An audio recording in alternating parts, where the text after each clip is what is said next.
sensors to where it counts for thermostats and lighting and HVAC and pumping from pools to well pumps, etc. And we're starting to see a lot of that AI layer get in there, which allows us to function a heck of a lot better and actually reduce the barrier of entry of cost for customers to be able to actually go in and adopt a battery for emergency purposes or to gamify the grid like Nate does in California. We're starting to see a lot more of the improvement on the AI where it's finally catching up to where we can actually be more efficient with cost and ultimately provide a service for everybody. All right, we have Everett here. Oh, there we go. There he is. Is he in the room? Guys, Hey, can you guys hear me? Oh, yeah, we can hear you. Just your My sideways. computer. Just go straight. You're sideways. I can see him. I don't know what you guys are talking about. This is actually the best way to start a podcast. Confuse everybody watching. Can you hear me?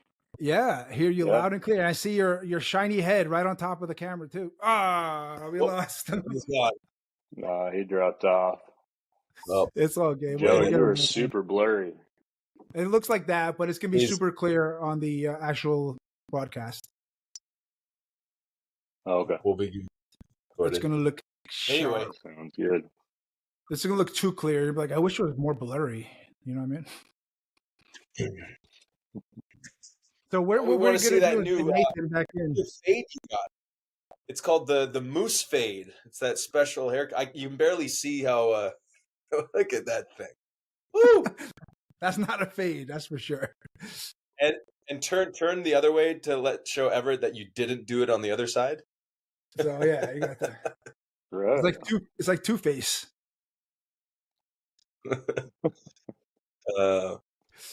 All right, what do we do? Are we getting Nathan back in here? Or what's he at? Yeah, said something about his computer, so we'll see what he figures out. I think we just get started right now and get back in here. So everyone watching, this is the Solar Pulse podcast with Josh and Joe. And this week we wanted to have the battery experts episode. So we thought of the two most popular or the smartest people in the battery area. First one in my mind came to be Everett Brewer with Storz Power, one of the top brains when it comes to smart batteries. So Everett, thanks for being here, man. Yeah, for sure, man. Let's look forward to getting into the details. Let's have some fun. I mean, then of course the other guy. If we had a battle of wits of batteries, we always get Nathan Skousen in there. What's up, Nate? What's going on, guys? Sorry, I came home to my laptop screen here completely shattered. Oh, no. It looks good from our side, though, at least. Man, yeah, I was trying to make it back here. I was actually at a battery install, and then my son plays video games on here, and anyway, we'll find out what happened with that. He definitely raged. He got killed. He just smashes the screen. I don't know how to flip my camera around, but I see it. I see it. Oh, damn. Definitely. And so now I can't see. I'm trying to connect it to my other screen, but since I can't see what's on this screen to click the buttons to like connect it, anyways, that's what I was trying to figure out. That's why it took me so long. Sorry. That definitely looked like he got, you got killed in Call of Duty and he grabbed the controller and just... No, I think something was on it and it, closed the laptop. That's what it looks like. Something was on the keyboard. Well, I know Everett met Josh before. They know each other. But Nate, I don't think you ever met Josh King before, the founder of Virtual Solar Club in Evo. I have not. How's it going, Josh? What's going on, Nate? Good to meet you. Nice to meet you. I've known Nate for more years probably than anybody else in the solar industry because he lives like an hour from me. It works in the same area. So I've known Nate for many, many years, actually before I even met Trey, his brother, if anybody doesn't know. Yeah, for living so close. I should be at your house doing this. Then I wouldn't have had this. That would have been a better idea. Bro, all right. How long is it going to take to get here? Because that sounds like a good plan. But let's get into it really quick. Yo, Nate, just get your screen so we can see your full face, and that's it, and you'll be golden. Yeah, there we go. What? But just real zoom quick, in? yeah, that's perfect. Before we get started, I want to right. make sure, like, some people don't know you guys' story of how you became the battery experts that you are. So, Everett, real quick, I know that you've had a long history. You don't have to go through the whole thing, but maybe it's a quick background how you got into solar and how you became the battery expert that you are. Yeah, I mean, that is a long story, but the simple answer of it is that I've always been on the analytics side of energy in general. So, coming from commercial, industrial, utility scale type projects, we've been tackling the utility rates for demand charges and time of use for a very long time. So, when you're sitting down and looking at data all day long, you literally just layer over the performance of sunshine and a battery and how power comes in and out of it, and it just clicks.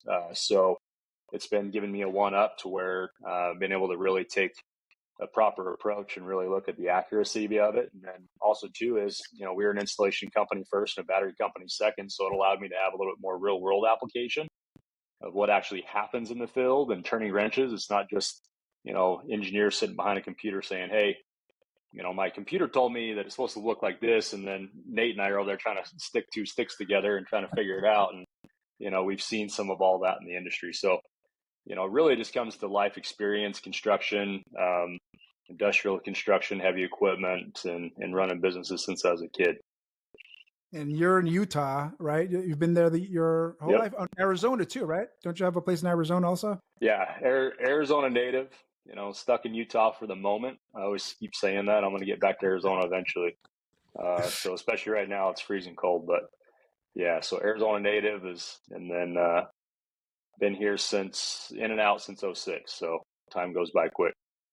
Well, we got a bunch of questions we're interested in asking you, so I appreciate you being here. And Nate, yeah. I know what you've been doing. Tell everybody else, though, how long you've been doing solar and how you became the battery expert you are. I want to see your full face. Solar since... it looks like it on my... Is this good? We can see from like your chin up. Yeah. There you go. There you go. Now it's just your teeth. Man, I can see it. To me, it looks like it's from my chest up. So this is good. I don't know what they're talking about. It's all good on my screen. All right, you're I golden. think they're just pulling your leg. All right. Yeah, they're trying to get my fat head in here. Big old egghead. Yeah, I've been doing it since 2013 or 14. I actually moved from Arizona to New York to sell solar, which is kind of funny. But did that for a long time and then just got into batteries with NEM 2.0. So that's when it clicked for us. Like, wait a second. Why would you give it to the grid when you can store it? Okay, well then how much does it cost to store it? Is that cheaper than the difference in price that they lose by not? And so that's when we started doing it. Just great JLM batteries. It's like Enphase for batteries. They ended up going out though, but that was cool because they lived right in they were out of Rockland.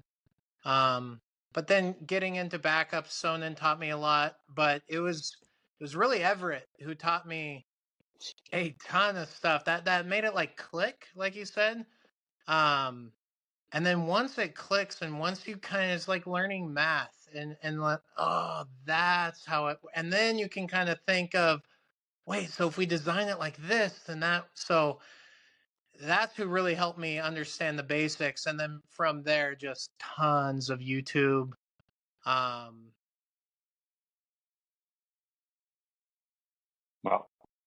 You're probably got a text coming in. Yep. We got your back.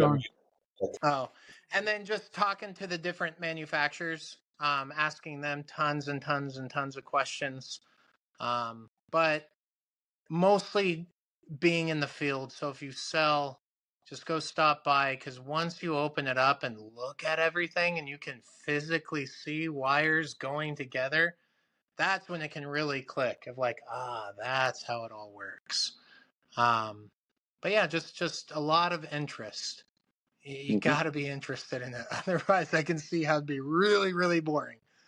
But it's, people can memorize how many yards 18 different players rushed for last year, like That's down to true. the yard of each one. Right? Why? Because they're interested in it. So Yep. you can memorize spec sheets and things and how things work. You just got to be interested in it. Mm-hmm. I'm gonna let Josh ask a question, but I just had one really quick because you guys are, really experienced and seen the battery technology improve, evolve over the quick. Everett, like you've seen the batteries how they were before. What are some like major differences that you see now? That batteries aren't the same what you seen in your grandma's battery, if you know what I mean. Yeah, I mean, there's been massive advancements. I mean, we've been in business over 12 years and seeing even just through our iterations and what some of our competitors have done around that. It's actually the battery technology has not really had massive amount of creation or adjustments in the last probably 5 years. It's really been around the software and how that actually communicates to third-party technologies, like from smart breaker technology to transfer switch capability to communicating with the grid to account for grid services and programs. Being able to maximize that to support the grid in certain situations, like down in Texas, you had an entire node that dropped down, and all of a sudden your batteries become an asset and they're paying you $7,000. So that's really been the big increase of that. And I mean, the technology platform we're on today wasn't even available 5 years ago, right? And so with just a big advancements on that side, but it's actually been bi-directional. It's just not been the battery companies, but it's actually been the maturity of the utility companies. So we can do handshakes, we can talk together. It's been through the different performance metrics to where we can start seeing history of solar production, so we can get more granular on how a battery can behave. And then also too is that we're starting to get technologies like smart home and how we're starting to manage energy along the way, and it's just one big ecosystem. So that's what I'm actually looking forward to in the future of all this is the software layer of it. Yeah, batteries might change a little bit in size here and there. We've accounted for safety. Lithium iron phosphate, LFP, or LiPo4 is kind of the references there. We're proud to say is we've never blown anybody's house up or caught a fire. Not all manufacturers can say that, but Yes, the thing everybody, is cheer that up, baby. Let's go. yeah, No fires. yeah. But I mean, that's those have been the bigger leaps and bounds. It's really focusing on safety and creating better certifications and protocols where you create standards that protect the home and protect the people inside of it. So that's one of the things that I've really seen grow. Everett, I don't want to be that guy, but do you think the advent of AI and AI being applied to, a bunch of different areas in life is going to help that software side of things to make things more efficient? We're already doing it. So the answer to that is yes. So we're already looking at that as risk mitigation at the hardware level. So we actually physically replace less product in the field because of it. We're starting to be predictive on different things like getting prepared for storms and weather to being involved in anticipation of when the grid may need you as an asset. And then we're starting to see a lot more of the smart home, right? A lot of times batteries were just reactive to energy, right? It's just like, hey, whatever happens in the home happens, and hopefully you can keep up, right? But now we're starting to see layers to where it counts for thermostats and lighting and HVAC and pumping from pools to well pumps, etc. And we're starting to see a lot of that AI layer get in there, which allows us to function a heck of a lot better and actually reduce the barrier of entry of cost for customers to be able to actually go in and adopt a battery for emergency purposes or to gamify the grid like Nate does in California and like we do in Texas and in Arizona. So really, we're starting to see a lot more of the improvement on the AI where it's finally catching up to where we can actually be more efficient with cost and ultimately provide a service for everybody. I feel like everybody should have the right to protect their homes, their families, and have control of their power. And sometimes there's that financial barrier still, and we're trying to constantly drive that down where it just becomes something more of a standard. You mentioned smart home. I see this being a big trend that not enough people are catching on to, and a lot of solar sales people are still looking at themselves as a solar salesperson. But I feel the next big trend in terms of both sales on the front end and actual customer benefit is that smart home. And stop seeing solar or even just batteries as, oh, it's either solar or solar with batteries, and start seeing it as I love this, full home energy efficiency upgrade. And you mentioned heat pumps, you mentioned AC optimization, you mentioned a few different things. Do you see that trend happening? And like, what's do you see that do you think in 5 years there's going to be solar salespeople, or is it going to be solar is just one thing on the product list? And if you don't have all these other things, you're not going to be competitive. Yeah, I'm 100% aligned with you. The trend is definitely going to be around home improvement, if I were to kind of put it on a box. Because the home improvement actually accounts for these 50, 60, 70-year-old homes that are ultimately, out of efficiency standards, that never meet the standards today, from leaky vents. I mean, I even have my own home. My home's not that old, and I had an HVAC contractor come by because the HVAC original one had made a mistake. And through that, he found 18 literal full-on gaps in my ducting, right? And, never would have known that without having an expert come by and do an audit for me, because I was running why my neighbors were running their air conditioners $180 a month and mine was $500 a month, and I got the same house. But yeah, with that approach, I definitely see that it really becomes a building envelope overall solution. And then go and throw EV charging on top of that, which is heavily misunderstood. I'd love to talk on that a little bit today, because, man, that's a massive gap. I mean, that's a massive amount of energy, and what we can do to set better expectations around that. And then what some of the trends are getting involved in there, and how it's an actually combined ecosystem with a home energy storage system. It's not separate. It's not a replacement.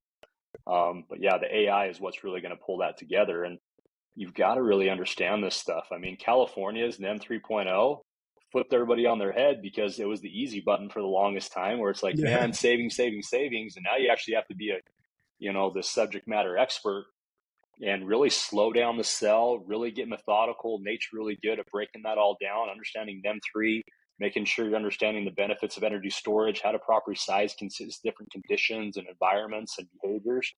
But not everybody's going to make that a priority, as he stated. I mean, you really have to make that to where, hey, this is a career.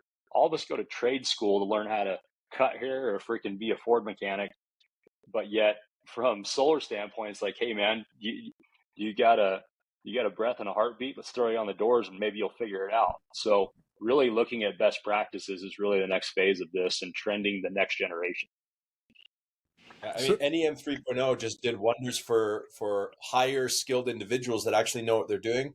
And even sales guys that maybe aren't that technical, but didn't just rely on a lower number, right? Because you can no longer go, okay, lower number, sign here. Now you actually have to dig into how this is going to benefit a customer. And maybe go into a bit more than, a lower number that's, $100, $200 less from day one. I love what NEM 3.0 has done for the solar industry. It's pretty cool.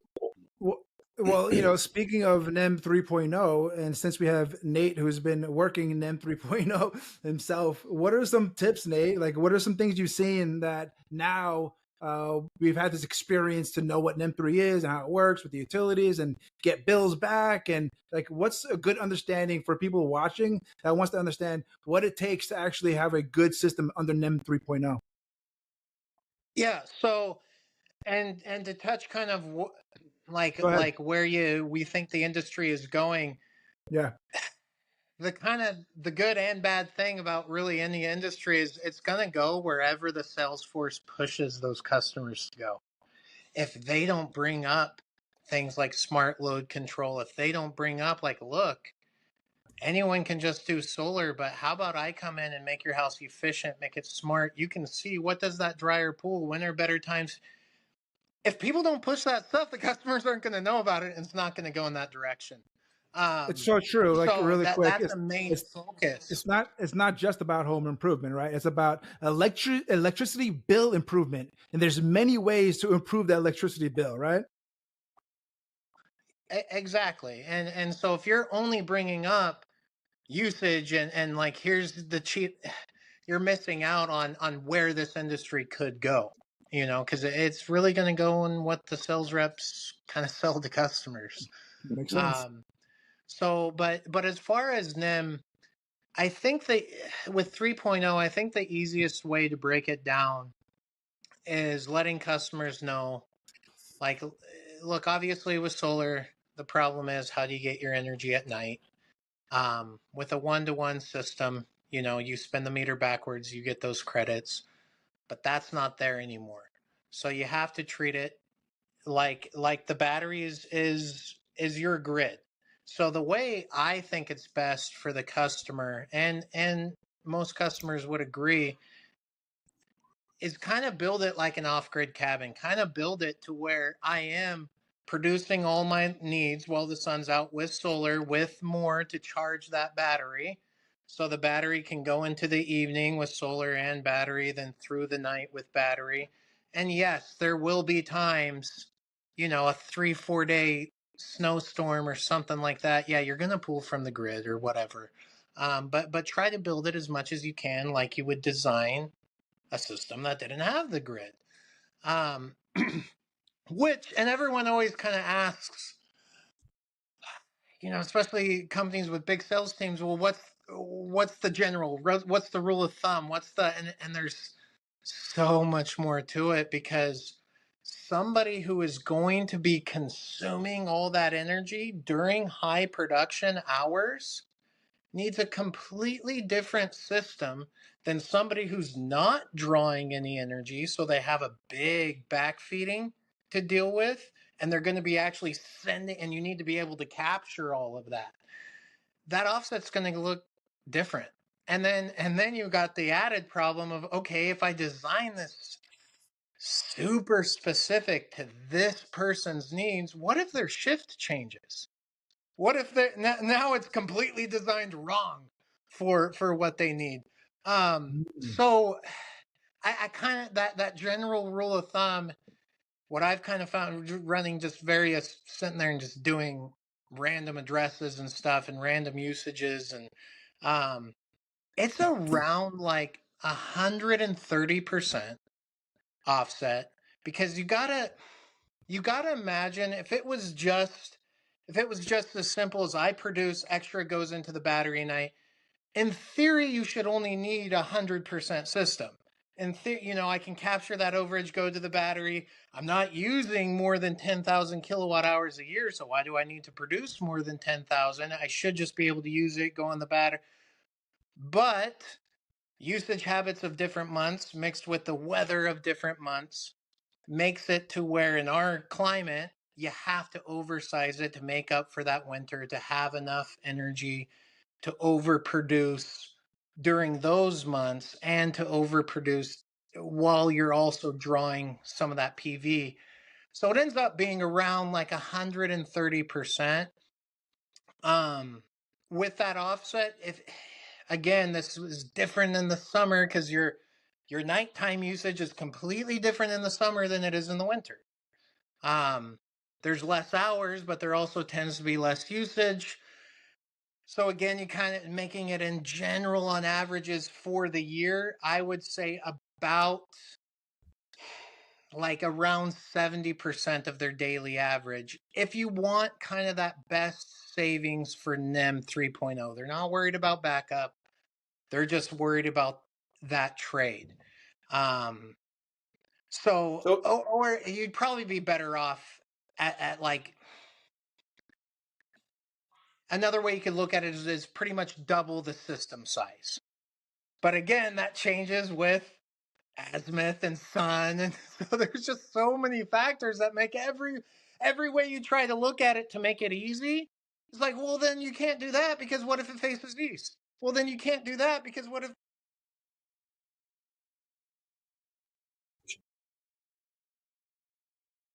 back.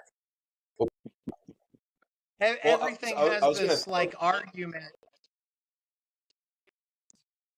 Go for it, Nathan. Oh, it's like every way you try to get like specific, there's just so many factors to it. But I think in general, like if somebody uses 10,000 kilowatt hours a year, you'd want a system to produce around 13,000. And what's 10,000 a year? About 30 a day. So between like 15 and 20 kilowatt hours on that battery. So Nathan, and I mean, Everett, if you got thoughts on this as well. I grew up in the Australian solar industry about a year or two after nationwide net metering was killed. So we call it feed-in tariffs in Australia back in the day. And it got down to roughly what California's at now, if not a bit less. So I was never in a solar industry in the first 5, 6, 7 years of my career. in solar where we could match 1-to-1. So we always educated customers on self-consumption, gave them usage schedules, like helped them front load their self-consumption during the day. Why on earth is that not brought up in the US market? I don't hear anything about self-consumption education. I don't think people Well, understand the value of consuming it while it's being produced under NIM 3.0. but that's such an amazing sales tool. Like surely sales guys would tap into this. Like I really try to teach this as much as possible. Tap into, hey man, instead of your magic button solar, how about you give the customer and say, hey, as long as you do this, this, and this, we can make some magic happen. Our sales guys so addicted to just being able to tap a magic button for customers and just like not have to give the customer any responsibility. Like what's stopping them from doing that? It seems such a no-brainer thing to do. You're 100% correct, and it really comes down to how can we get the core leadership to have their understanding where it makes it a priority, where they want to understand it, and then that way it needs to get sent down to the end of the line. Now, one thing that I will state is that if I'm going to challenge any part of our industry, it's actually the software design and proposal tools. Because right now they have the ability to tell a story. So there's going to be a focal point of developers in the back end with oversight that literally touch hundreds of thousands of people in the United States market to make sure that story is told, which is actually an educational point because the sales rep has quicker adoption, has the ability to go through there and learn themselves through that storyline as that gets presented with what's going in, what's going out, and it becomes very, very applicable. But that's going to take a shift in that software space to where we're looking at interval data, for example. Now, granted, there is 28% of the market in the United States with that, small municipal utility companies and co-ops, and even some of the larger ones like down in Arizona, APS SRP, where there's not an automated version of that. Sometimes it's not even available, right? Where you've got to take more of a manual approach and have some education around asking the right questions to your point. But I feel like if we were to have the adoption of interval data as a standard coming in, whether that's 30 minutes, 1 hour, or 15 minutes, like in California, then what's that going to do is that's going to be able to take Nathan's job and not have to worry about north, south, east, or west, where let the system actually do its own math and state is like, hey, I'm seeing that you're consuming this much in this window of time. And instead of doing some averages, which is all we've been able to do, I mean, we pulled 250 meters recently in California alone. And those 250 meters put us between about 110 to 120% offset, was allowing for the CapEx, OpEx access where it made the most sense. Some projects were a little bit higher than that, where you're like those 130s. Some were a little bit lower, but we're actually training on about 110 to 120% oversizing, because in the summer, you're going to have overproduce and you're going to lose all that down the grid. But the fact you have excess to generate in the winter, fall, and spring time of the year, that extra 3, 4, 5 kilowatt hours going into that battery now can be discharged when the power cost is 40, 50, 60, 70 cents a kilowatt hour. Once you account for all taxes and charges, is significant. But there has to be a maturity of multiple facets in the industry. It's not just the sales guy. It actually has to be the leadership that's actually driving that information. That leadership has to drive behavior within the software design and proposal tools where we can actually trend. And I mean, I'm not a software guy. We own a software company, but I'm not the one that puts the zeros and ones in. But I mean, I feel like in 12 months, the bulk of the industry could be matured to where this is not just a California thing. This is Hawaii. This is Tennessee. This is Arizona. This is Texas. Multiple markets have been on the chopping block for reduced net metering. You got Louisiana, you got Kansas City, Oklahoma, Idaho just dropped their net metering. If you go above 10 kilowatts over in New Mexico, now you actually get avoided cost, which is 2.3 cent buyback instead of 1-to-1. I mean, this has to happen now. We're behind, in my opinion. And so, if anybody's watching this, I mean, go call your software guys and say, hey, we would love to see you come up with a solution. How can we help? I'm willing to help. Nate's willing to help. You guys are, I know that. But we can get the right information in the right hands, which has the biggest adoption. There's a proposal tool in every sales guy's hands. Might have some Excel spreadsheet guys, but I mean, that tool is powerful and it touches the most people of the entire industry.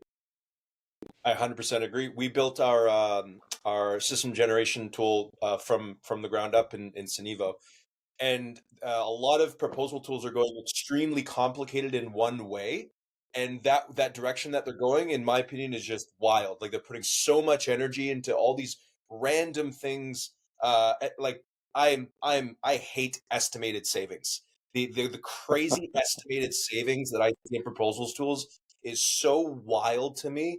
It doesn't on so many different metrics. So I'm 100% with you that we need to connect the software devs to the leadership, to the sales guys, and actually make a coherent system that benefits the customer and the sale at the same time, for sure. Yeah, and I think the hard part too, to go back to like why don't the sell, because I do sell not as much as I used to, but I know why they don't. I mean, it's really hard. You're in that house. You're trying to close this deal. This is how you make money. You're sitting there sweating. You're trying to tell this customer this is the easiest thing ever. You just have to make a choice to save money. It's no different than what you do now. Like you pay a power bill now. Why can't you pay a cheaper bill? Oh, by the way, you got to change your whole lifestyle for this. You got to start using power or else it's not going to save you money, or else you could But, actually spend more money. but I see why they don't do it. okay, so let me give a pushback here, because this is one of my biggest things with self-consumption training.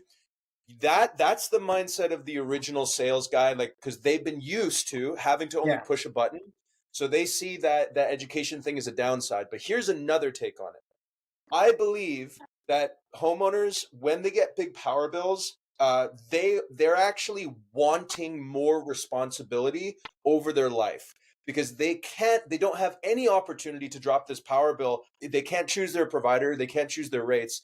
So what we really found in Australia is when you go to someone and says, dude, my power bill is, I can't afford this, and you go to them and say, look, I can help you out, but you're going to have to put some effort in as well. They like it. They're like, okay. And we used to set up usage schedules and do timers and some pretty basic stuff, but they were excited about it. And it actually helped the sale.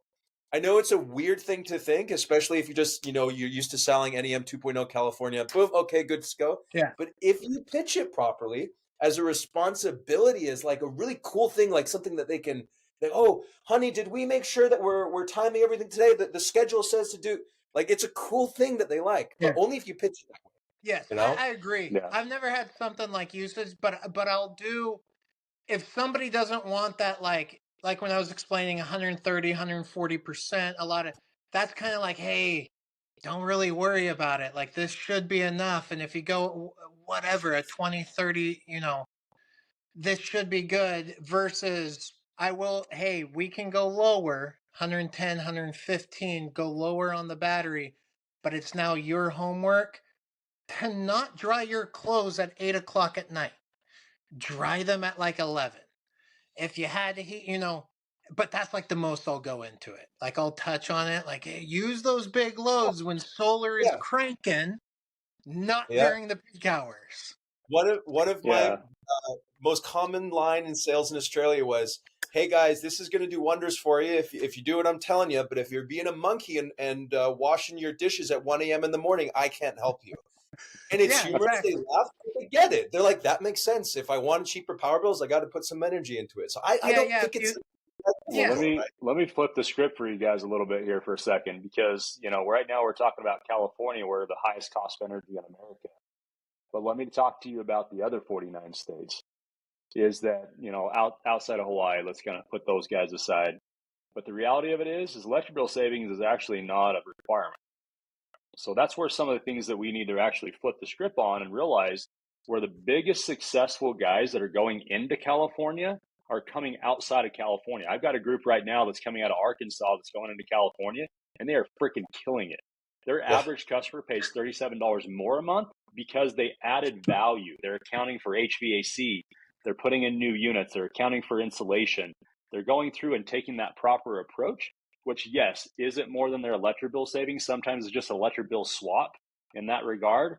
But the thing is the secondary benefit is, for one, there's an independence, like you stated, Josh, where people want to have that sense of control and understanding and, wig out on their Android type phone type people. But then also on the other side is that they're thinking about their home, their family, the insurance, some of the interesting things that we've been in the world the last 5 years, especially with COVID and some of the challenging things in other countries. There's more to this than just electric bill savings. The majority of the industry doesn't support electric bill savings. And if you save a buck, congratulations. But for the most part, you're hedging longevity. You're accounting for the ability to use more energy. Sometimes that's the inhibitor, to where it's like, man, my bill's $300-400 a month. And the fact is, if you can actually give me a $400 bill a month right now, but I can actually keep the air conditioner at 76 instead of 81, where I'm sweating my rear end off all the time. I mean, these are the things that you really have to consider. But the only way you can do that is you slow down, understand your customer, be available to actually listen, because some of these sales guys just talk so much where it's like, you never understand what their hot buttons are. You never understand what some of the needs or purposes are. You don't have the ability to build rapport. And because of that, cancellations are higher right now. Cancellations right now are in some markets are as high as 70%, where before they're in the 20s. And so how much work are you willing to do to where slow your freaking self down? Because the pull through on those customers, properly educated, where they look at you as a subject matter expert, that's the long tail of this. It's not a volume game in that regard if you can actually maintain quality. And so I just kind of want to flip the script a little bit is that California still has some aspects to where you have that electric bill savings consideration, especially with higher rates, PG&E just making their swap again, and more things that are being proposed. But I mean, the rest of the world, it ain't like that. So we want to make sure that this actually is able to go through the entire U.S. and use that value add for different rate schedules, different utility infrastructure considerations, different weather concerns or disaster areas, Florida, the Midwest, the flooding that's happened in California. My own customer, he called me today. He's actually a personal friend of mine, and we're doing a big mega mansion for him down in La Jolla. And his exact answer was like, man, yeah, we're going through this process to go and get my solar back up and running and adding batteries. But my stinking power went out last week, and my pumps, if those don't work, all that water can come back, literally backfill in my 14,000 square foot house. So what are you going to do at that point, right? This is actually a collision avoidance. We really want to see exactly what the customer needs are. And because I know that guy and we had that conversation and it turned into a 2 or 3 day conversation, I know exactly why he's going forward with solar and battery. I mean, this is the biggest challenge that I see American sales guys having to overcome mentally, is the value that they have put into solar over the past few years because of what I call the magic button solar, right? And if people can't, if you're a sales guy, solar sales guy watching this right now, you can't get over the line. Solar does not have to save people money to be valuable for them, and homeowners are very often willing to pay more for solar if pitched properly. If you're a sales guy listening to that line and that doesn't make sense to you, you got to do some thinking of what your actual product is, because it's not just a number, a low number. Oh yeah, when I Absolutely. started selling, and the rest of America, I mean, you got 6-cent power. So yeah, even in California, when I started selling solar 8 years ago, every single presentation I had a graph showing where they're paying right now. But eventually, you're going to be paying here. If you're going to go solar, why give any more money to utility, right? So it's something now that it's becoming a cashier, right? Like it's so easy. Anybody can go ahead and sell solar. It's becoming now you have to have more education, understand how it works, right? And for Everett, I wanted to ask you, PG&E is now just, I heard in the news, topped SDG&E as the most expensive electricity in California, right?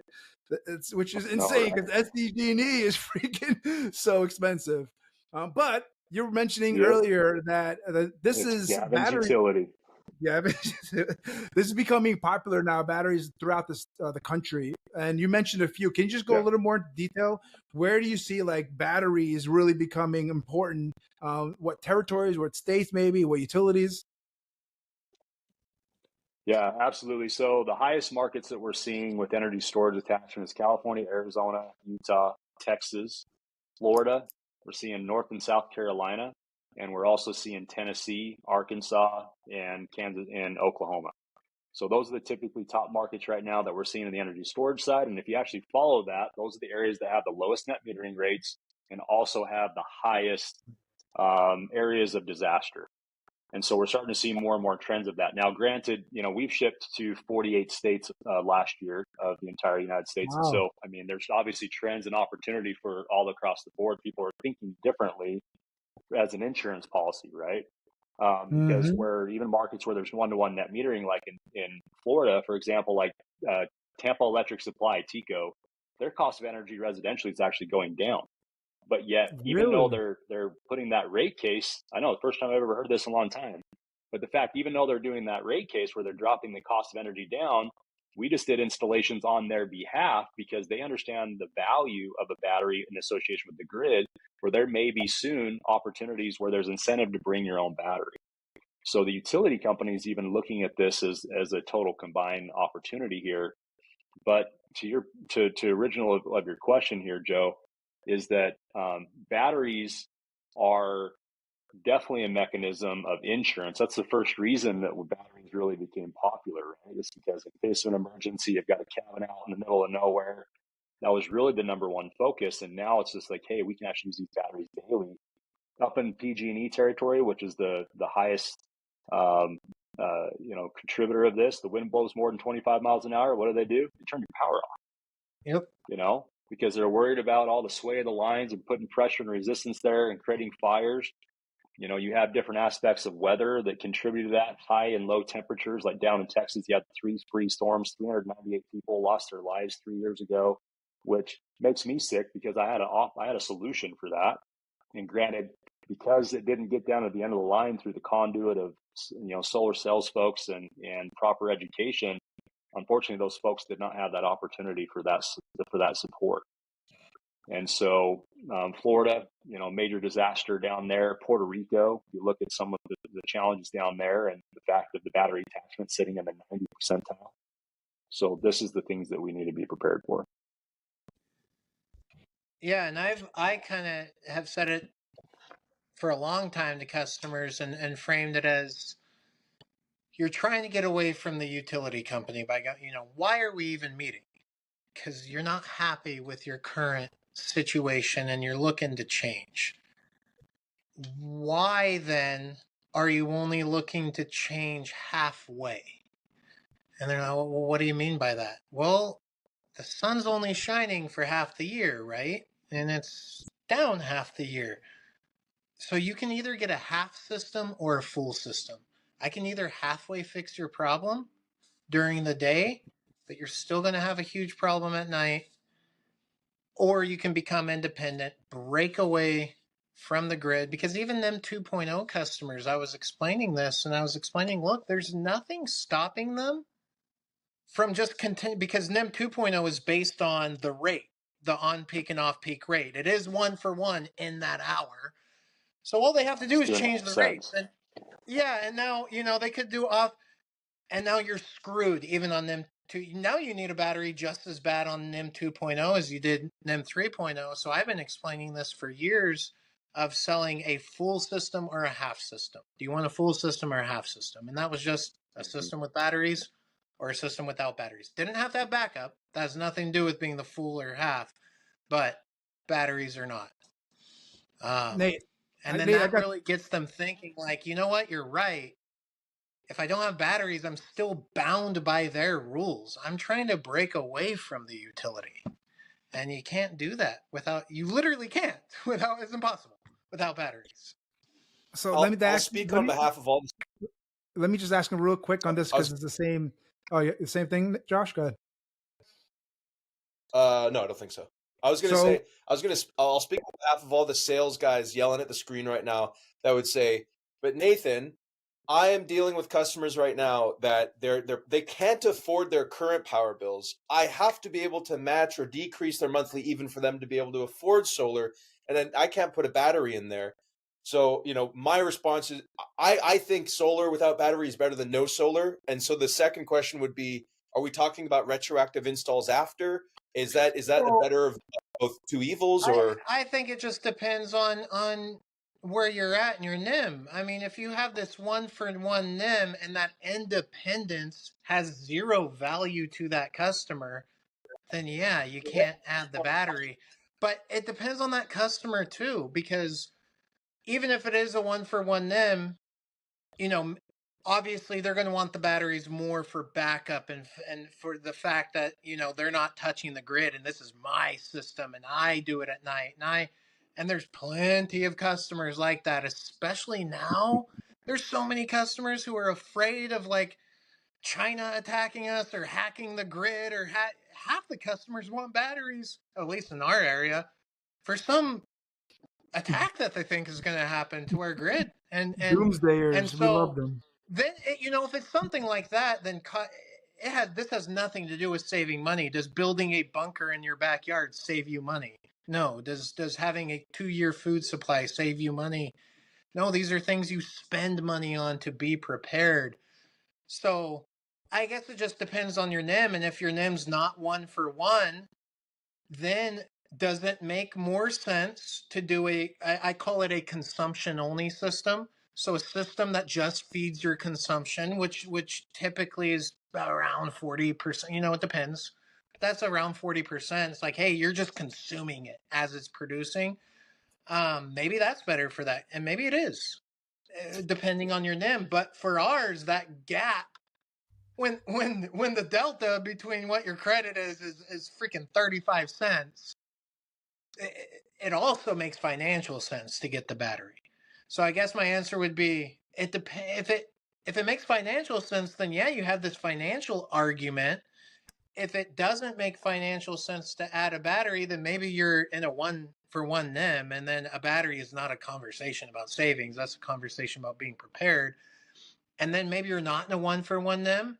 Then that depends. Then maybe a 40-50% offset no batteries is better than oversizing and getting, if they're just looking at the economics of it and nothing to do with the independence of it. Can maybe Everett, can you explain to me in layman's terms the math behind I'm in NEM is not 1-to-1. Maybe there's something, it's not amazing, but why am I going 40, 50, 60% instead of overstocking, especially in terms of, 5-10 years down the road, assuming we're not going to get any additional modules, where everything is just going to stay as a module only system.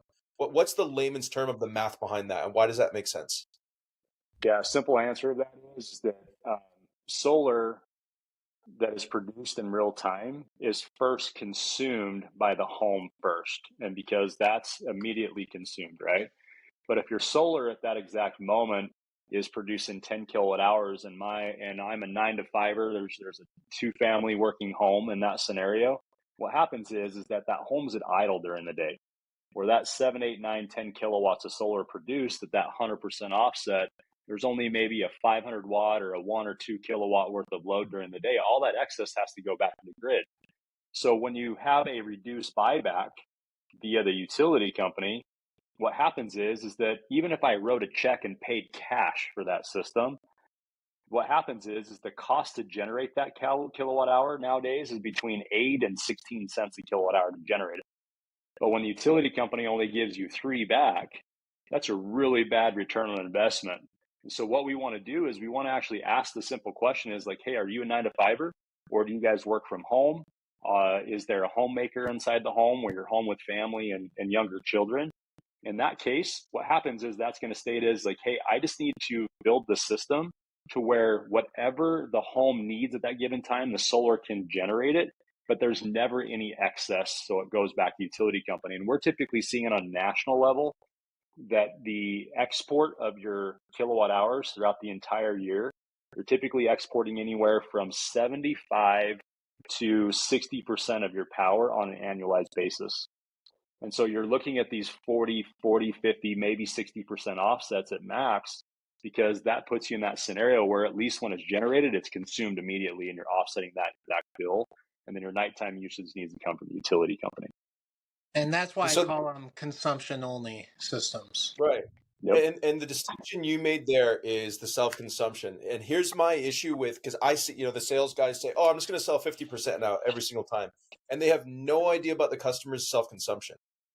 You know what I mean? 50% could be that customer, like Everett said, if that customer was one of those where 75% gets exported, that guy needed a 25% offset.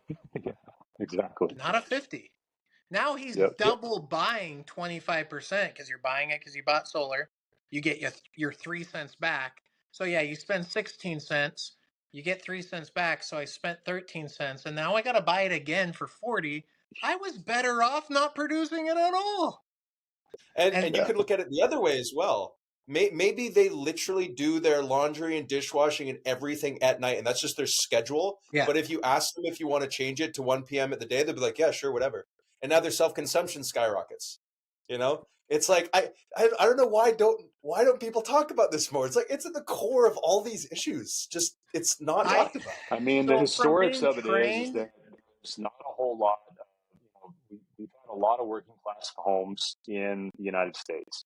And with that being said, it's hard to adjust someone's schedule without smart appliances to be able to say, hey, use all your bigger loads during the day. No, I come home from work, I plug in, I plug it in my laptop, getting that charged up, using my electric range, using my electric hot water heater to do a load of dishes. I got to have laundry for the next day. I got to bathe the kids before school the following day. And so these are some of the things that really come into real life that are really hard to shift people's trends, right? Only in the case that they're homemakers or working from home where they can split off. I mean, I've got a home office, but yet, man, I sometimes get breakfast at 6 o'clock in the afternoon because I can't even step away from my laptop. How the heck am I going to do a load of laundry in the meantime as well, right? So we have to take in the human element, educate where you can, but also too is that also realize that you can't always make those adjustments. It is true that the North American 9 to 5 is much more established than, for example, it was in Australia. No digs to my Aussies out there, but not a lot of people are working full time, and we're a lot more chill. There's a lot more homemakers at home, so that does make sense. If you've had an avatar that has been the same for a century, then for sales guys at least, getting away from that and changing that mindset and maybe asking them, oh, are you working from home now since COVID? I mean, what's the percentage? Not zero, right? And I think that's where smart home gets, where you can push it and make more money and sell them. Solar is so boring, and it's not something that they're gonna brag to their friends about. Battery systems are this freaking awesome panel where I can control my breakers with my phone. That's something you would show your friends. So that's when you can get into, look, I get it, these shifts are hard, but we can have a system that will not even let you turn on your dryer during these hours. So when you go try, oh yeah, I'm not allowed to use it during these hours because it won't even let you. It's going to shut it off during these hours. And then maybe this will kind of force that habit on you, having the smart home force these habits on you because they make it to where you can't even accidentally do it. Yeah. And solar isn't just boring. It's like, what do people hear when they hear solar now? Like there's a negative reaction. It's been forced down people's throats. But full home energy efficiency upgrade, smart home, oh, that sounds so much nicer. Much more attention grabbing, right? And I've been saying this a long time in training reps, like, hey, instead of trying to lower your price, sell them more stuff, and sell them things that are cool. No, it's harder to sell someone something that they need. Power is something that you need. It's harder to almost sell something that's like a responsibility, a responsible choice, something that you need, save money, than it is to like sell someone 100-inch flat screen TV for $5,000 that they don't need. It's just a complete waste of money. It's almost easier to sell that thing because they want it. It's cool. So it's easier to sell wants than needs, I think, because you can get this emotional attachment to it. So that's why I like bringing in things that they think are cool. And obviously, I've kind of hit, some people are looking and they're like, I don't give a shit about that, man. Why are you even talking about that? Like, I would never be able to fix. So you got to know your customer. But it does a couple. It makes it to where the industry can go into what we've been talking. The smart home. If they start bringing up these things. And if you it clicks in your head that, you know what, it's almost easier to sell them being a little bit more expensive, but giving them cool gadgets that the other guys aren't giving them. Even if it's as simple, I've found so many times, a 220 outlet, people think that's so cool. And it costs us like $100. And it's like, I can be like, Wait, what was that again? it's just a 220 outlet I can like put it on a manual if they don't want batteries or what, let's just say they didn't have it, or hey, you may get an EV charger down the road that you can just plug into this. Or Right. if they already had like a pool start generator or something like that, they wanted the bat and they don't want the expensive backup, I'll throw in through a little manual transfer switch, will shut up, and you can fire up your little gen and you have whatever 3,000 watts to your, just something simple like that is not really that. It's less expensive than dropping your price $2,000, and you're giving them something cool. I always hate bringing up like EV chargers and whatnot, because then you get it in their head that they want a Tesla eventually, and then they're like, wait, should I get a 13 kilowatt system instead of a 10? Oh, maybe I'll wait until I get my Tesla next year and then I'll go solar. So it's like a dark path of like giving them what they want an EV now. So and that goes back to when you say, why don't reps bring this up, or why don't reps talk about this? I am telling you, because you were trained as a rep from day one. Don't let them ask questions. Don't answer questions. Avoid questions. Don't get into it. Don't. To this day, I mean, there are people like Jake is very against training like that. No, be very educated. But it is they train you to be so afraid of questions, because questions will make them want to think about it. And an $80,000 solar system is not something that you should have to think about. You should just be able to make a decision right there and just sign. Think about it for one day? Are you kidding me?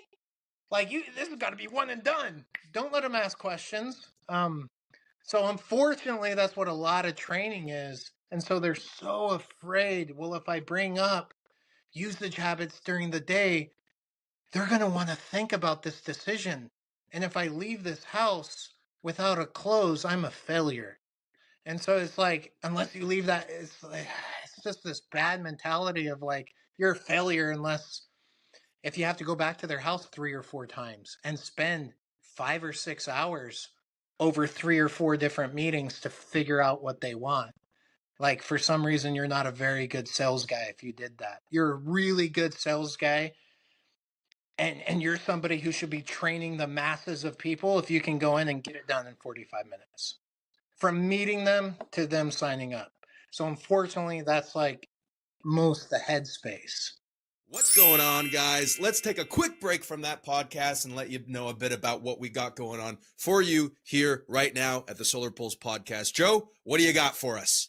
SolarCon is right around the corner, and it's going to be epic, especially with the headliners we have like Gary Vee, Jeremy Miner, Andy Elliott, David Meltzer, and we have over 150 trainers, speakers hitting every genre of the solar industry. And our expo floor is going to be epic. We're going to have lounges, bars, the pianist to the presidents, and activities. It's going to be the most conversations you've had in any event of the year. And then on top of that, this is going to be the best after parties too. So you guys do not want to miss it. April 18th, 19th, and 20th in Salt Lake City. Go to the website, attendsolarcon.com. Use the code virtualsolar, and that will get you an extra 10% on top of the already discounted on the website itself. So if you guys don't know, now you know. Make sure you get there. Love it. And of course, for all of your remote solar sales needs, Virtual Solar Club, the home of all things remote solar sales, virtualsolar.club. We got training, we got leads, we got installation infrastructure, community support systems, live training 3 times a week,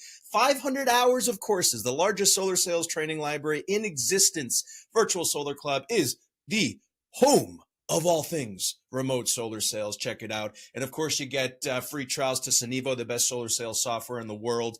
Gets you lead programs, additional training on how to sell those leads from your computer, whether that's from a beach in Mexico or maybe from your home office. We're here to support you. We're ready to rock. Let's get back to the pod. One last question on net metering. real quick, Nate and Everett, if you want to add to it too.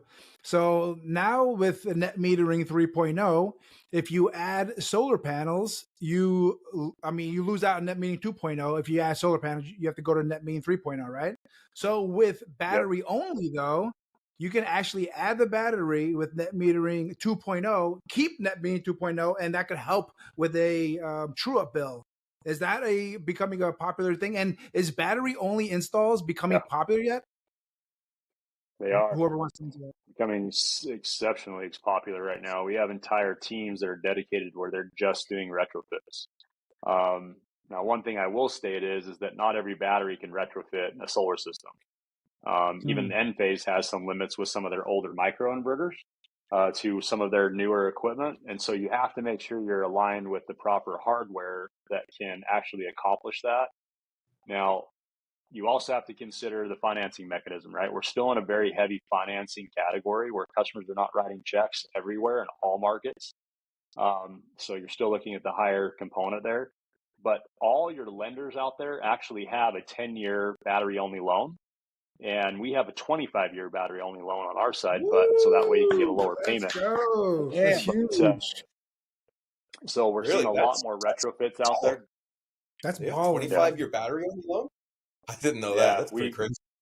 Yeah, we're the only ones that have it, but in that scenario, it's because we're able to get that payment down lower because we have the 25-year battery warranty.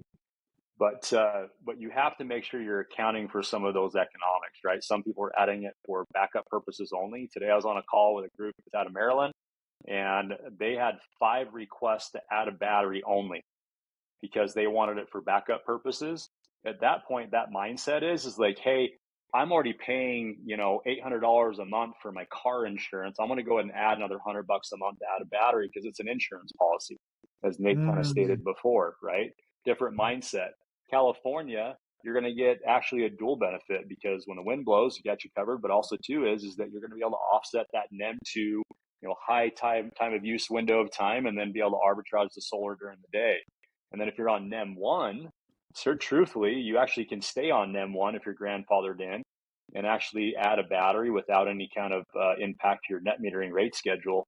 But in that case, those guys are typically focusing around backup and then also some savings too, because ultimately the costs have gone up. Even though you're locked in an old rate schedule, the cost of energy is still increased. And so that's the way that works. But if you added solar, if you added any KW whatsoever that's an AC KW that can be referenced, it will flip you to NEM 3, no question. Which is really, really bad. There's not going to be any way you're talking savings at that point. No. But you also have to be very careful, guys. If they are on NEM 2.0 and getting a true up, a battery will not make the true up go away. You got to recalculate the math on what it will do. Is make you have 0 kilowatt hours during on peak and then all your kilowatt hours. You are not creating more kilowatt hours. You're shifting. So you can't just say, hey, adding a battery eliminates this bill. You got to do the math and you got to say, okay, if all of it was billed at off peak, what would the bill be? And then that's what your new true up will be. It will not be 0. It will just, and because that delta is only like 10 cents, again, it's not going to be a conversation about savings. Like all of our battery add-ons are exactly what Everett. How pissed are you when your power goes out and you're paying for solar and it's not working? Those people want a battery. Let's call out the myth here, guys. Like, batteries do not produce power. We get that comment all the time. I was like, yeah, but if I had a battery, I can just do like a 50% offset, right? No, it doesn't. It's not making up for the other 50% of your power.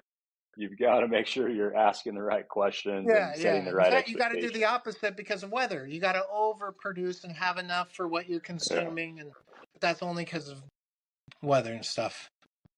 Yep.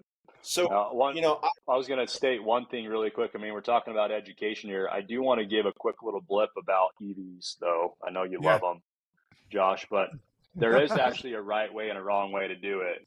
So ultimate here, guys, is a lot of people, because they're coming home from work, bulk of energy of EV charger or EV customers are actually charging their cars from, when they get home from work.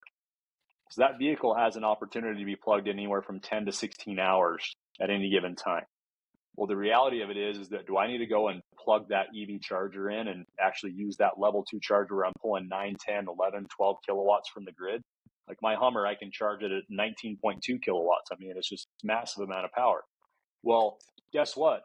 That self-consumption battery that you put in a single 5P end phase, which never do that.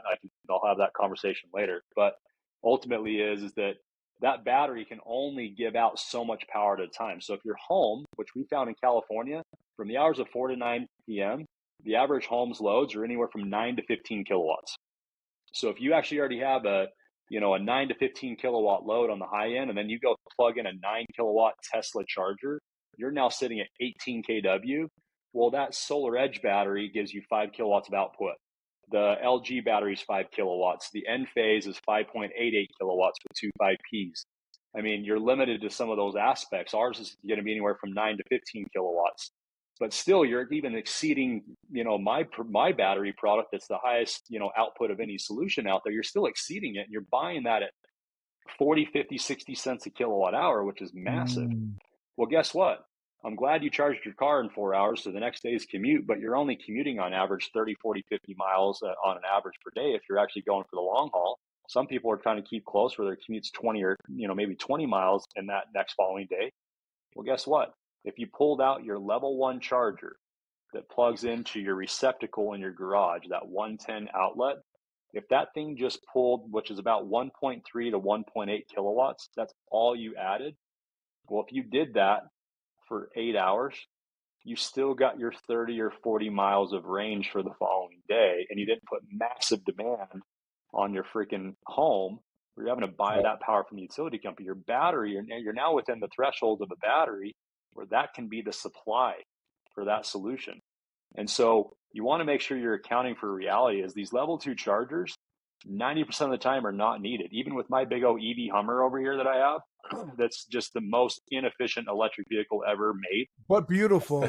Where I get 1.2 miles per kilowatt hour. I was gonna say, what do you get? Two miles? So, yeah, 2 miles is in the summer if I'm driving around town. So that's a nice ride. That was a good time. But I mean, even in this scenario is I'm still plugging that sucker in, and in 10 or 12 hours, I still have 40 miles of commute for the following day, which I'm still within my thresholds. And so that's one thing that's heavily missed. Hey, you've got a Kia EV6. I have a Model 3 Tesla. I have a Rivian R1S. In that scenario, just go to Google, see how many miles per kilowatt hour they averagely get, and say, hey, I need 30 miles tomorrow. Well, guess what? My Model Y gets 3 miles for every kilowatt hour I put into it. I need 10 kilowatt hours to put in that car, and I'm plugged in for 10 hours. You're way on beyond what you need. So save that, because that contribute to the human element that you talked about, Josh. Man, get better behavior out there. We actually certify people with how to actually set up EV chargers. That's great. It's a massive mess. A lot of them have apps where you could like get the level 2 and make that automatic though, right? Like, hey, I only want to charge 1.2 kilowatts. I don't know of an app that doesn't do that outside of Rivian. You can actually limit it in the car, but Rivian, the app can't do it. Okay. But the car can limit it. So when you plug into that ID, which I don't recommend a Rivian, it try to run me off the road a bunch of times and try to kill my family. But at the end of the day, don't go that car. But that's how that car works. So yeah, I know this is going public and I got proof.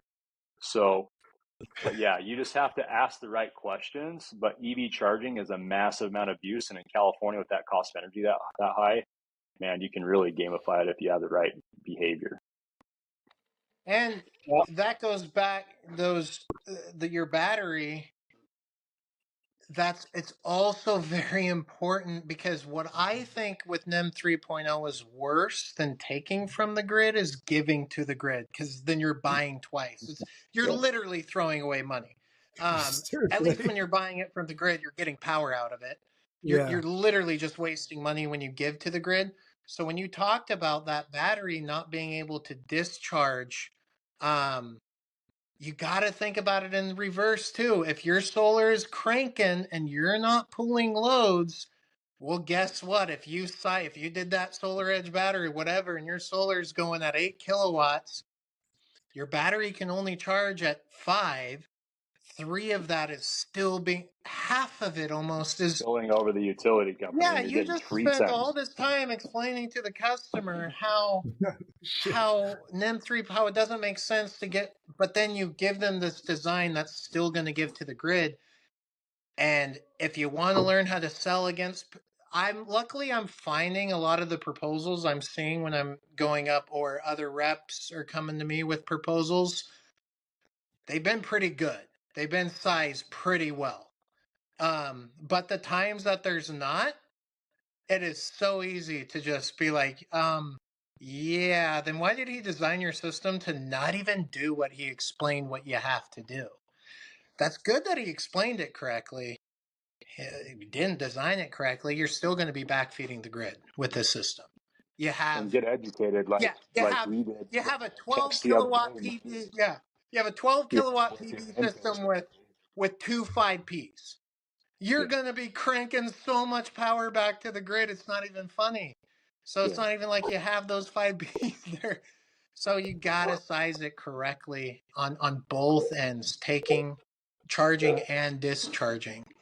That is I'll just definitely clarify. I love pre-sale that, EVs, not post-sale EVs. Pre-solar EVs because they make the problem I'm solving much larger.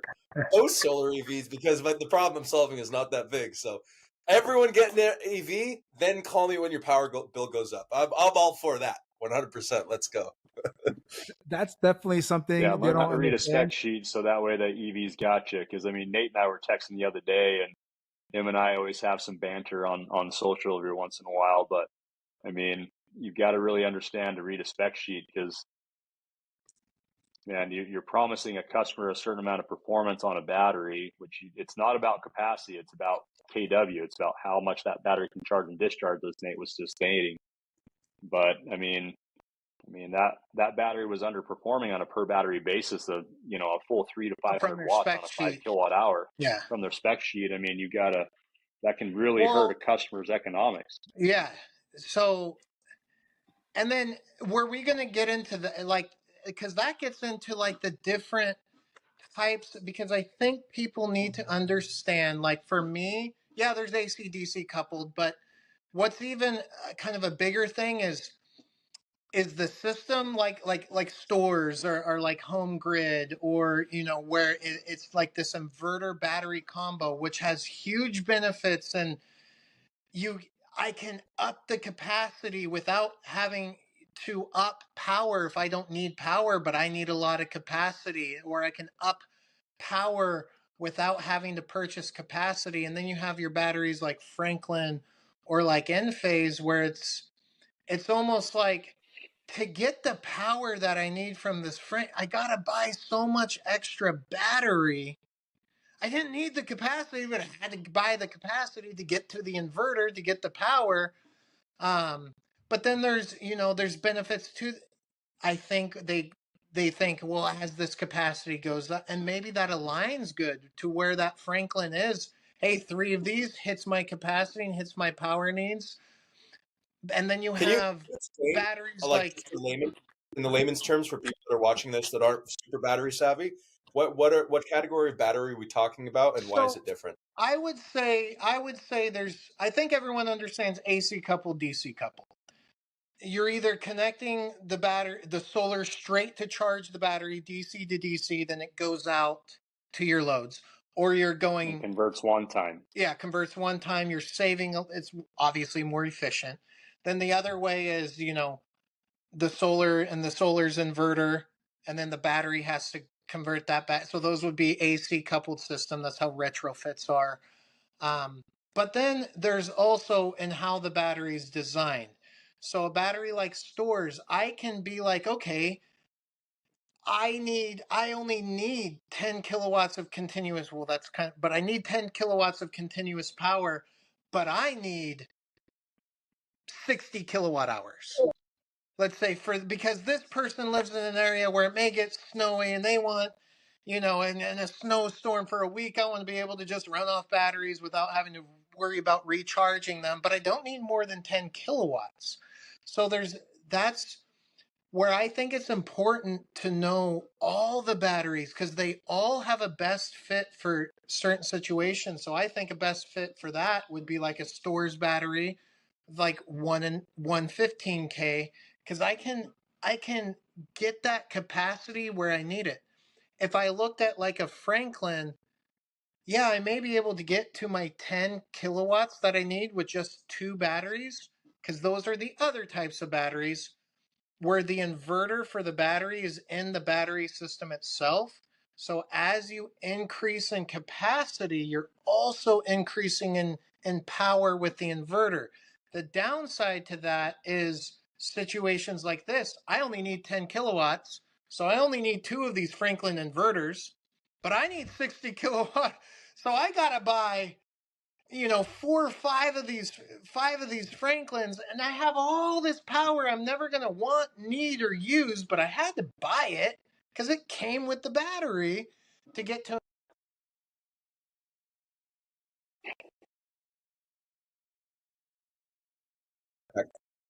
Sorry, I'm coming. And in that situation, it's better to be able to control that power of your battery system and control your capacity of that battery system independently of each other, rather than every time I add a battery, I also add power, which sometimes that becomes the better route because of just the way it works out.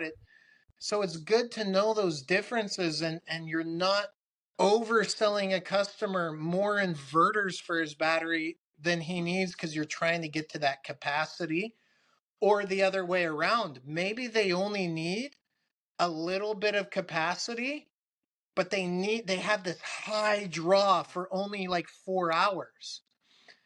You can't really do that with the battery systems that come with the inverters and the batteries together. With a system like Storz, I can stack these inverters and just do like 20 kilowatt hours. So I guess it's a system where the battery and the inverter, it's more dynamic. It's less of chunks at a time. And then that's where I like the 5P more than like Tesla's not LFP, but more than Franklin, is because I can go in smaller chunks at a time and I can get more modular with it of where I need to go. I'm not just increasing by 13.5 kilowatt hours and 5 kilowatts every time.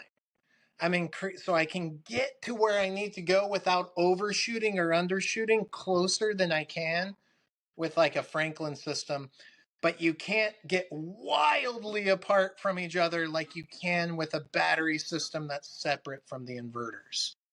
And also, it's not just, I know sales guys watch this and they're like, oh, but okay, but what about my commissions? It's not just that. If you're in that situation where you don't need that much kW, but you need storage, that's a save on your commissions as well, instead of stacking all these massive batteries on top of each other where we don't need that much kW, right? Yeah. So it's for the sales guys watching. It can also have a positive impact on your commission if you understand those situations.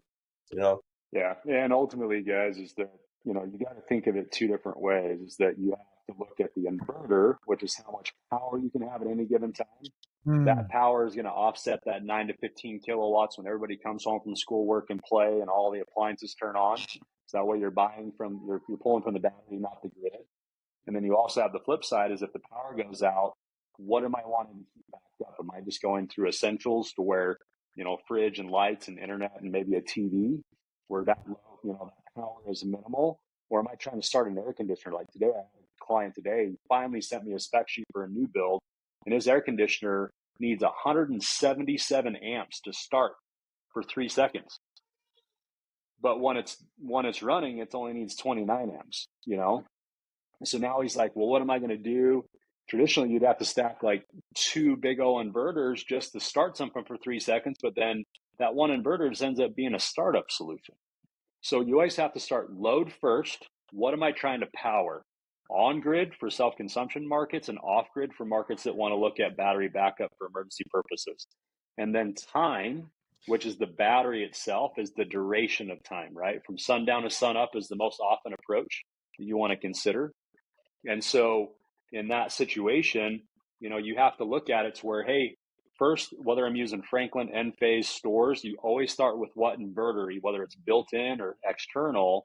How many inverters do you need? And then if it's coupled up to a battery capacity, that means your capacity is stuck with you either way. Or if you're setting up with a system that actually is separate, where the battery capacity is separate, then it's like the gas tank on your car. In this case, I'm a drag. I want to get down the drag strip in 11-second quarter mile. So I've got this huge engine, but my gas tank's like 10 gallons.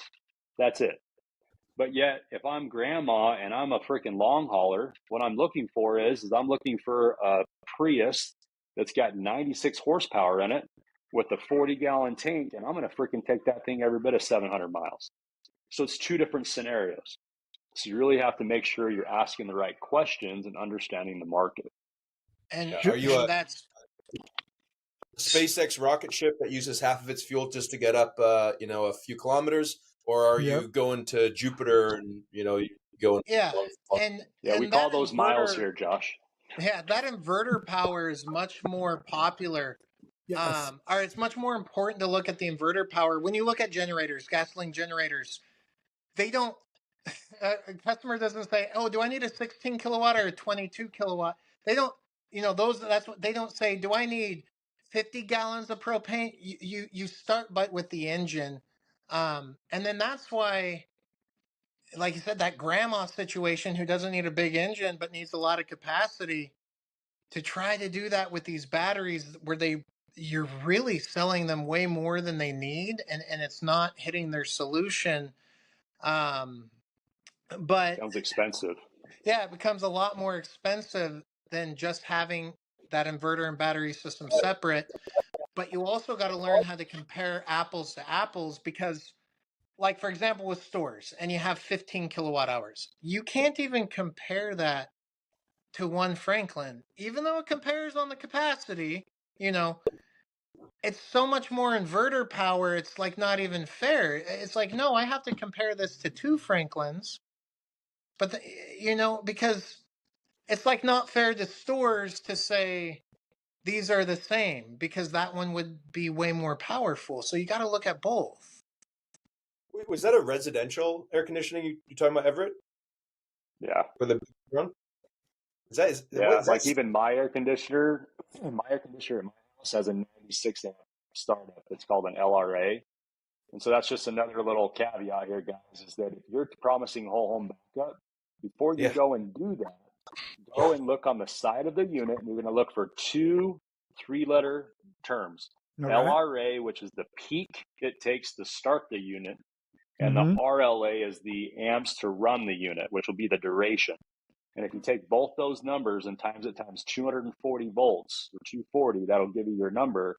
So now you have a third condition, right? We talked about the engine size and the capacity of the battery, but now you have to look at the peak of that battery system.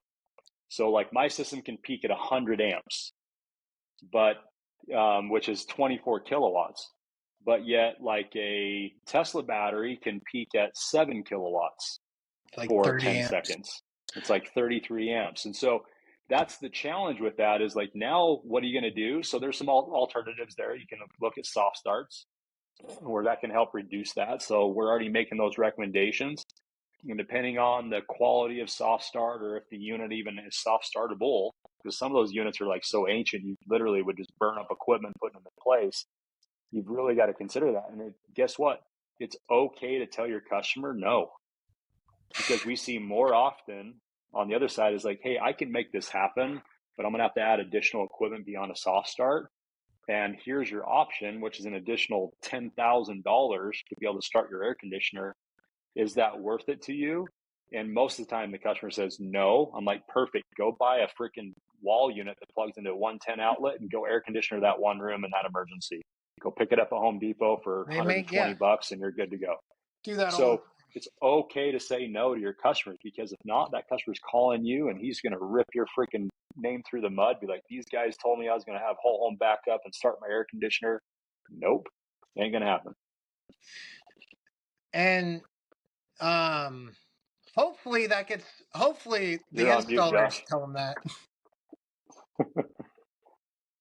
I was saying that's another thing that grinds my gears with sales rep education, where they're acting all holier than thou because all of a sudden they're selling batteries because it's the right thing to do, and they're promising their customers whole home backup, and they give them a 10, like a standard 10 killy, and they're like, yeah, you're good to go, you got a battery, you're ready to rock. It's like, what are you you set the customer's expectations up properly, and you lost commissions, and the customer's going to have to do something differently.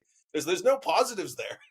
but you're sales planning on reps, staying in this industry for a long time, you literally just hurt yourself 5, 10, 15 years down the road, where this is no longer a career, because this industry's got enough black eyes. We've got to make sure we're accounting for best practices and proper education, because man, the New York Times articles that are coming out, we need to start accelerating and really highlighting the good actors and making sure that we're telling the success stories. Like yesterday, we just had a win in Utah to where Residential Solar Association, the RSA, which I'm a member therefore, is we went through and fought the utility and a new bill that was trying to be proposed by a third party in this case, making the most insane aspects where the customer could actually cancel after 2 utility bills for no reason and require the solar company to totally take the whole system off the roof. How is that even possible? So we got that. Yeah. I mean, the thing is, though, is if we wouldn't have shown up and with the proper education, with the good actors, with best practices, looking to collaborate and create the best outcome for the industry and long term, and make sure we're elevating the guys that are doing the right things, that are working hard and trying to do market correction, everybody showed up. And with that, we were able to say that bill will not be looked at in any foreseeable future. But now we're working with consumer protection. We're now working with the state. We're now going to be including some of the other groups in that local area, SIA included, where we can actually say, hey, we understand that this got brought up for good reason, because there's some problems out there that need to be addressed. And then vice versa is, let us help you from the inside out to help you actually create what the reality is of our industry and how we can do better and make sure this gets down to the end of the line. And we're really excited about what happened. I mean, that was a massive win yesterday. And then ultimately, we're doing that same thing in SRP with the election down there. So if anybody's down in Arizona, get involved, hit us up. I'll get you involved February 24th. You got the ballot run that's happening, and being able to get the right people in the seats of the utility company. There's ways that the right people can get in front of the right situations, and we can have some longevity. But man, if you don't know, don't be afraid to say, that's a great question. Let me call someone. Guess what? That's a great question. I don't know that. I will come back tomorrow, because I'm not going to overpromise the solution. Some of these guys will be like, I had to have an answer, so I threw something on the wall, and hopefully it stuck. And man, it just burns us, and I'm tired of it. And what sucks too is because there is an answer. If you want to do whole home, it's going to be, let me figure it out, $83,000. Do you want to do it now? Well, no, not now. Okay, well then we can do everything besides that for $60,000. Is it worth that extra 20? So it's like all you got to do is say, and I tell customers this when they ask, it's like, listen, for the 4th time, I can do whatever you want. You just have to be willing to pay for it. Like, we can do whatever you want. We can come up with this. But you got to pay for it. So, yeah, you want to start your AC that takes 170 amps? This is the price. Do you want to do it anymore? And usually the answer is like, well, I don't want to do it anymore. Well, yeah, you didn't want to, yes, I would love to drive a Ferrari. Tell me the price of one. Not for that price. No, I wouldn't want to do it for that. So it's they do have an answer. It's just give them the price. They're probably not going to like the price. It's always the freaking air conditioner every time. And if they don't like, or you go out there and it's 80 amps to start. Now you do have very affordable solutions. And now you got to look at, okay, how many Teslas is that? And now we get into that situation that I've talked about, is like, maybe they only need 15 kilowatt hours, 20 kilowatt hours, but starting their AC is why they are doing this. So now they need, 4 Franklins or 15 kilowatt hours of Storz, and that, now instead of overshooting, you did everything they want and it was in the price they needed, and you did it the right way because you knew how to pivot between different and you kind of knew, okay, lots of power, a little bit of batteries. That's the storage solution. So, but coming down to power is the most important thing. Okay, this customer needs 50 amps, or they need, 12,000 watts of continuous power, and they need this of peak. You got to size that inverter in there, and now you can start pricing out. Okay, well, it's four Franklins, or it's 20 kilowatt hours with one 15K inverter. What's a better price? Yeah. Rather than just going to this customer and saying one Franklin or 20 kilowatt, it's like, no, you're not doing it right. Speaking of Storz, Everett, why is Storz not everywhere as much? I see like Enphase, and I see Solar Edge, and I see, Franklin's, the batteries. I don't see Storz as much in many places. Is there a reason for that? Or are you not, doing it on purpose? Like, what's the reason I don't see Storz as much as I should be, based on how the experience everybody here about has with Storz? I think that just comes down to your influence. Just some aspects around us. We have 3,800 certified partners across the U.S. Nice. We're carried by all the major distributors. We've had a long-standing success. The last model of our unit's been deployed, 35,000 units of that latest model of our 5 kilowatt hour module. So I think it just kind of comes down to, what your circle looks like. There is more education that we're working on. There is some diversification that's happening in the lending space right now. And so we're looking to working with more lenders and making sure that enables the option for partners to get access to storage power. We've had some partners that have just truly moved over to one lender type, which I never recommend. Never marry yourself to one guy. It can create some liabilities, especially with these, fly-by-night sometime options that are coming through with these TPO products, leases and PPAs and prepaids. But, as soon as we get on those AVLs, then immediately they'll adopt our solutions. We just launched a new lease recently, and we're the only battery listed in that whole lease, for example, and it's a national play. So, I think it just comes down to where you're physically looking and working and what you have access to. And sometimes it comes down to is that we found that the distributor market is a little biased. I know that's scary for me to say because other people are going to watch this, but it comes down to is they want to sell what's on their shelves first. And so what's on their shelves may not be good. I'm going to give an example. I won't call out who it is, but there actually is a distribution branch that had known, the guy actually told me over the phone, he's like, hey, do you know anybody that wants these LG chems? The LG chems were the ones that were discontinued. They had not been through the recall yet, and they've been sitting on the shelves for over about 31 months, which is now, they've never gone through reconditioning. The shelf life on batteries do not last that long.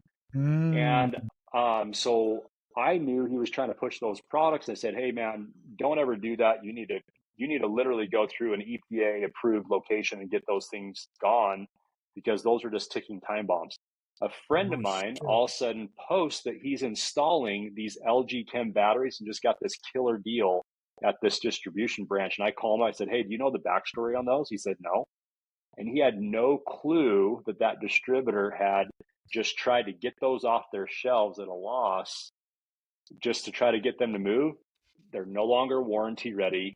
They're beyond any kind of condition from a healthy standpoint. They're known to explode and catch on fire because the dendrite issue within the cell problems. They're a NMC chemistry. And I mean, man, you're more than 3 strikes, you're out. And I said, you need to go over there and get those suckers pulled off of that house before you're a liability on your books. But that's the problem that we see is that we've really got to go through and it's a full ecosystem of education. I mean, it has nothing to do with necessarily I'm a product, Nate's an installer. You guys are on the education side from best practices for sales and operations, but yet we still got software, we still got lenders, we still have multiple different facets of the industry that make sure that we're all cohesive and keeping everything accurate. And I mean, there is something to be said in terms of the marketing plays that a lot of these manufacturers do. I'm sure you've experienced this, Everett. I won't name any names in Australia, but there was a massive marketing play for this one Austrian manufactured inverter. I don't see much of it in the US, but won't name it. But it was everyone, all customers wanted it. They saw it in all the articles. Every supplier put it to the top of their list. Every EPC wanted it because it got them more deals. It was double the price of everything else, if not triple. We installed a bunch, and then we would install some very economical options, if you will, Chinese manufactured. And we're like, okay, well, let's see what happens. I mean, we didn't say that, but we installed every inverter out there. 2-3 years later, we looked at all of our service calls, and these high-end inverters that for about a year and a half everyone loved just started catching fire. And the economical stuff coming from China, dude, no issues with it, right? And there was a very clear marketing play that they were creating this brand around. And the US isn't really there yet. Customers don't really know brands, and even sales reps don't. But that's certainly going to start coming up. And it's difficult to, as a sales rep, as a homeowner as well, unless you're educated on what things actually do and what they don't do, to distinguish between who has the biggest marketing budget and who doesn't. It's and I'll also state is that I'm getting a little echo back from you, Josh.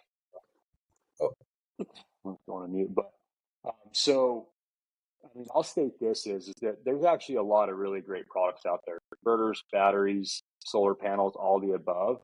But it comes down to making sure that they're installed per electrical specs, per electrical code, for how they originally intended and designed. Making sure that best practices, the electrician is making sure they're accounting for torque specs, for example, is like the number one thing that we see where you have fires and electrical breakdown and burning of conductors all the way through, where they're not literally torquing stuff down properly and meeting proper code. I've got a manufacturer that actually builds a decent product, and I won't call them out, I'll say their name, but they're actually in their training manuals are recommending installation of their product that is not National Electric Code. And because of that, there has been fire extinguisher after fire extinguishers that are being pulled out of people's, basements to put these suckers out. And this is happening literally weekly right now. And so, but all reality is that product has the ability to be installed properly, but it comes down to, Nate said it, go talk to your manufacturers, get educated. Yes, but if your manufacturer, they have a fiduciary requirement to make sure that they're deploying proper education. And so I know at SolarCon, I mean, I've been a big component on battery education. Maybe that's getting down the end of the line. I don't know. I mean, they got to watch me for 2 hours and 45 minutes on main stage once and probably put them to sleep. But man, you've got to really focus on best practice. I think within the industry, though, I mean, obviously, Tesla, Enphase, those are going to be incredibly difficult brands to compete against as far as who you know. But besides that, I would say Franklin and Storz, I'd say those are the two that I see the most that aren't these like household names. So I think you're doing pretty good. That probably wasn't easy. That's so hard. But I don't see, Franklin came out of nowhere and just blew up. And then, yeah, I'd say Home Grid and Storz is what I kind of see. And then I don't think if it'd be ever, I don't think anyone's going to beat the popularity of Tesla. That's going to be impossible. They're kind of big. Yeah. As far as how popular, it's very easy to not to like say like, no, go with this one, it's better.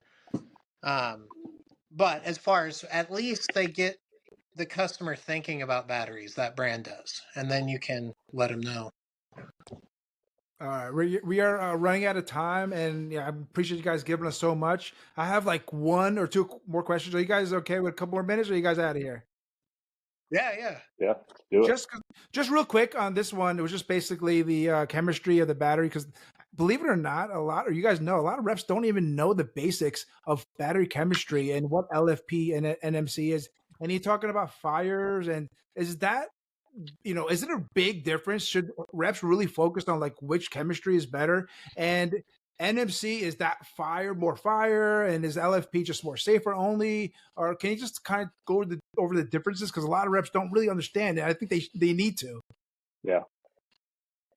Yeah, I mean, I'll keep it really simple. I mean, I can really geek out on this stuff because I literally make this stuff in a lab. But at the end of the day, what it really comes down to is that lithium ion is also known as NMC, NCA, MCM. Those are the chemistry types. So you'll see like Generac and Tesla being some of those examples, LG's previous version of the battery. Um, it's not, so those batteries actually have more density, meaning more power on a smaller footprint. However, the separation between some layers inside that battery, what happens is if that protective layer were to be interrupted or broken in any way, shape, or form, the two other chemicals and materials on the left and right hand side, they actually interact and become volatile. So it actually instantly turns into combustion. And so in the LG Chem example, what happens is that as you start using this product, it starts breaking down over time, just like the tires on your car and the engine, the cylinders on your engine. And what happens is that it starts breaking down to the point of where it creates a void.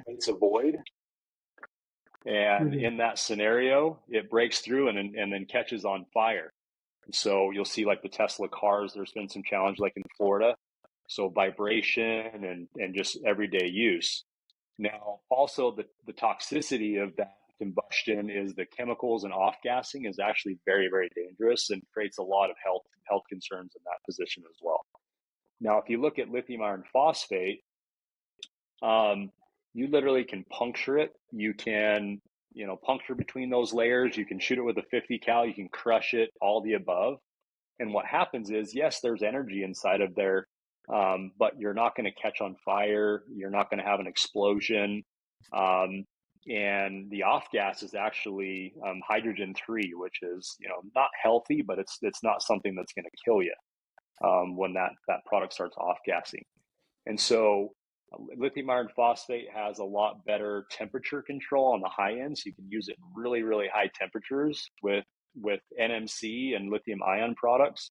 You can get in lower temperatures.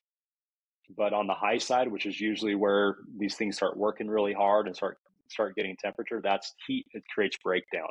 And so the longevity of that product is something that I have concern of, because these batteries are working really hard, it's creating temperature and creating heat, and they start breaking down. And I don't want that in my home, especially too is that to put out a lithium ion or NMC or MCM battery technology, I mean, sometimes it takes 3 or 4 days to put these cars out with water. Like I've literally seen Teslas get pushed into lakes and ponds where they're still on fire for 2 or 3 days sitting in a pond. Are you serious? Because it's just waiting for these suckers to go out. Wow. And so that's where lithium iron phosphate does not have any of those characteristics. And why, Everett? Why don't they just all use that then? Yeah. Why? It's older technology. Yep. So some of the biggest reasons is that people are worrying about like how many watts I can get in a small footprint. They're all about the efficiency and accounting for how many watts they can really slam in these smaller areas. Safety. Yeah, exactly. But yet one thing that I'll state is that we've been on a trend with lithium iron phosphate for a really long time. Before it was cool, it was more expensive, less dense, but I didn't blow anybody's house up. That's kind of my meme, right? But what's happening now is like Tesla is now putting LFP in their Model Y, their Model 3, their Model S is next. Rivian is also now doing LFP in their cars. Are they? You're going to start to see a lot more of the trends because, for one, it's adoptable. They finally had some efficiency factors, and they're really focusing on the safety. So did the price go down? Was that would you say that was the number, was price before? Like, how come the Tesla didn't always have an LFP battery? Yeah, I mean, price was a big factor of it. I mean, like I said, when I first came out with it, I was more expensive, right? Yeah. I mean, in some words, 30-40% more expensive. And so it was quite large. But now with LFP really becoming the popularity to it, even from like your scooters that drive down the road nowadays, now that price has come down where it's still not as price competitive as lithium ion, and it's still not as dense, but people are really starting to focus on the the ethics side of the business. And we're starting to see a lot more focus. Say, like, you know what, this is what we want to focus on. This is what we want to do. There's 3 more chemistries that I'm excited about. We're working on 2 of them. Really? That are even more safe and higher density, but lower cost. And so these are the kind of things that we're really focused on. But safety is always the highest priority. That's where it's weighted. Is it safe? Perfect. Then we'll continue. If it's not safe, it's not even a Because thought. I was hoping LFP would kind of start to, like you said, the scooters. Like if a mom knows this scooter's LFP, this one's not. This one can catch on fire. This one can't. It's going to start becoming more and then just bring down the price. So that's good to know. I didn't know. I had heard about the cars, and then I heard that maybe the Powerwall is going to be LFP next. But I didn't know that scooters, and because I think the general public too should have that education. They should have the choice between an LFP scooter and one that's not. Yeah, I agree. Yeah, my mom just got the Tesla Model 3, and it's LFP. I was talking to the sales guy. I was like, I thought it was NMC. He's like, no, it's LFP. And I mean, I thought isn't it LFP heavier though? I thought that's why they didn't have it in the cars, because NMC is a lighter battery. That's not true, or yeah? It's physically heavier. Yeah. Heavier, it is. Less dense, and less energy and heavier, but people are finally making the right decisions. So, all right, another subject I wanted to redesign to get it to fit or whatever. Another subject I want to hit on before I let you guys go. I know you guys mentioned AI earlier, and you're talking about software, but I really want to hit on VPP, virtual power plants, and how that could be coming more and more in the future. And my layman's explanation is that eventually the utilities are going to be paying homeowners for the use of their electricity as opposed to the other way around. Can you go into a little more depth, if Nathan, you know, whatever? I'm not sure who wants to be better on that topic. Yeah, we're heavily involved on that topic right now. And so what it really comes down to is that there's DER, demand energy response, and then DR, demand response. There's also the EVSE, which is the energy, electric vehicle aspects that are going to be coming out with bidirectional charging, and then obviously home batteries, where you can discharge that battery when the demand is really high. Yeah. And so there's already programs where you can get paid for having that battery during peak hours, and where you can get compensated in that area. One thing that I want to make sure I set the expectation for is that your utility company that accesses your battery when they need it doesn't mean it always coincides with when you need it. So right here in Rocky Mountain Power in Utah, we have a program where the utility company will pay you for registering your battery. That sounds great. It makes that barrier of entry really, really low for that customer wanting to add a battery to their home.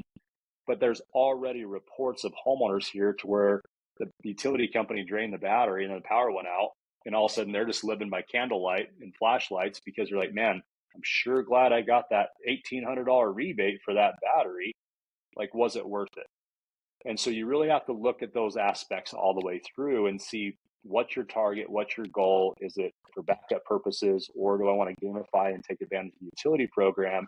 And then maybe it just works out to where the timing says, hey, the power went out and the utility doesn't need it. Well, guess what? The utility usually needs it when the power is about to go out, because that's when the highest demand's happening. That's when they're having infrastructure issues. That's when the freeze storms happen down in Texas. And so you have to really kind of think of the reality of this. So yeah, I saw guys literally making $300 to $500 a day in Texas having a battery, discharging their batteries. No joke. How does that work on the technical end? How is it connected to the grid? Is there some kind of communication that the grid is somehow telling the battery? Yeah, so we do a handshake with a central program where, in this case, they actually can pull the strings. And in that case, it tells the battery, say, how much capacity is in that battery. Yes, I have 13 kilowatt hours, and I can give it to you at 5 kilowatts worth of power output. Perfect. They make that call, and they literally can pull that string, and then that battery just says discharge, and it's a slave at that point, and it tells that battery just to start selling. Is it wireless, or are they installing something that you connect your comms to? So it's all done over the cloud, so it's all in the air. And there's some protocols where we can talk via the utility line. So like in Europe, I don't know if you realize this, but you can get your power, your internet, and your phone and your TV, and it's all coming on the same wire that's coming through the one wall, which is sitting on different frequencies. And so you literally can just talk through the utility company in that way, but it requires a lot of rules, and ultimately it's very expensive. You got to I get guess approved by what I was Homeland getting Security. at, if it was wireless like that, can't the customer just break that connection if they see storms coming and stuff? If your system's monitored, then the answer to that is no. If you go over there and unplug your Wi-Fi dongle, or you go turn your internet off, then that's how you could actually break that signal. No, But but yeah, so you just change your pass, now the utility can't get into your, I get, how can a customer avoid that once they sign up? Okay, now you're not physically connected in. I just change this setting it's here. it's connected on our side, and so as Okay. long as that system's on the internet, Okay. we can see it, and so we can control it, or give the utility control. But of course, the customer is opting in during those cases, and they Because have the ability to opt out. these batteries still work without the dongle in them. You just don't have. So if like the customer thinks, oh, the utility is going to steal my power, can't they just disconnect They that could just unplug the communication? dongle, and then they would just have to look at the screen if there is Yeah. one.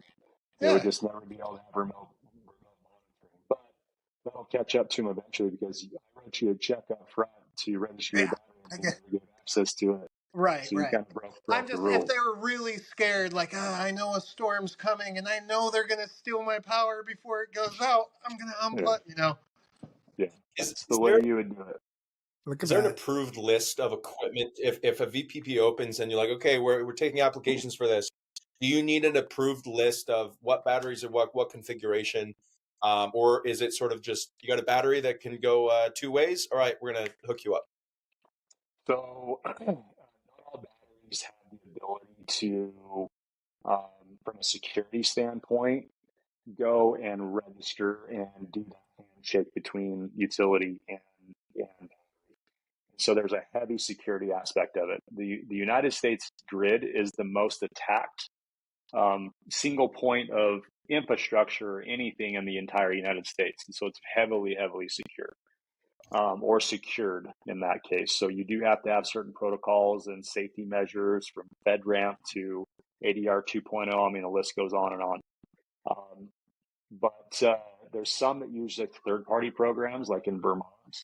You can do a bring your own battery program, and what you have to do is you have to get your manufacturer to qualify with certain safety measures, and then they actually have their own software version that's unique. It's by a third party, and then you have to go do a handshake independently for that.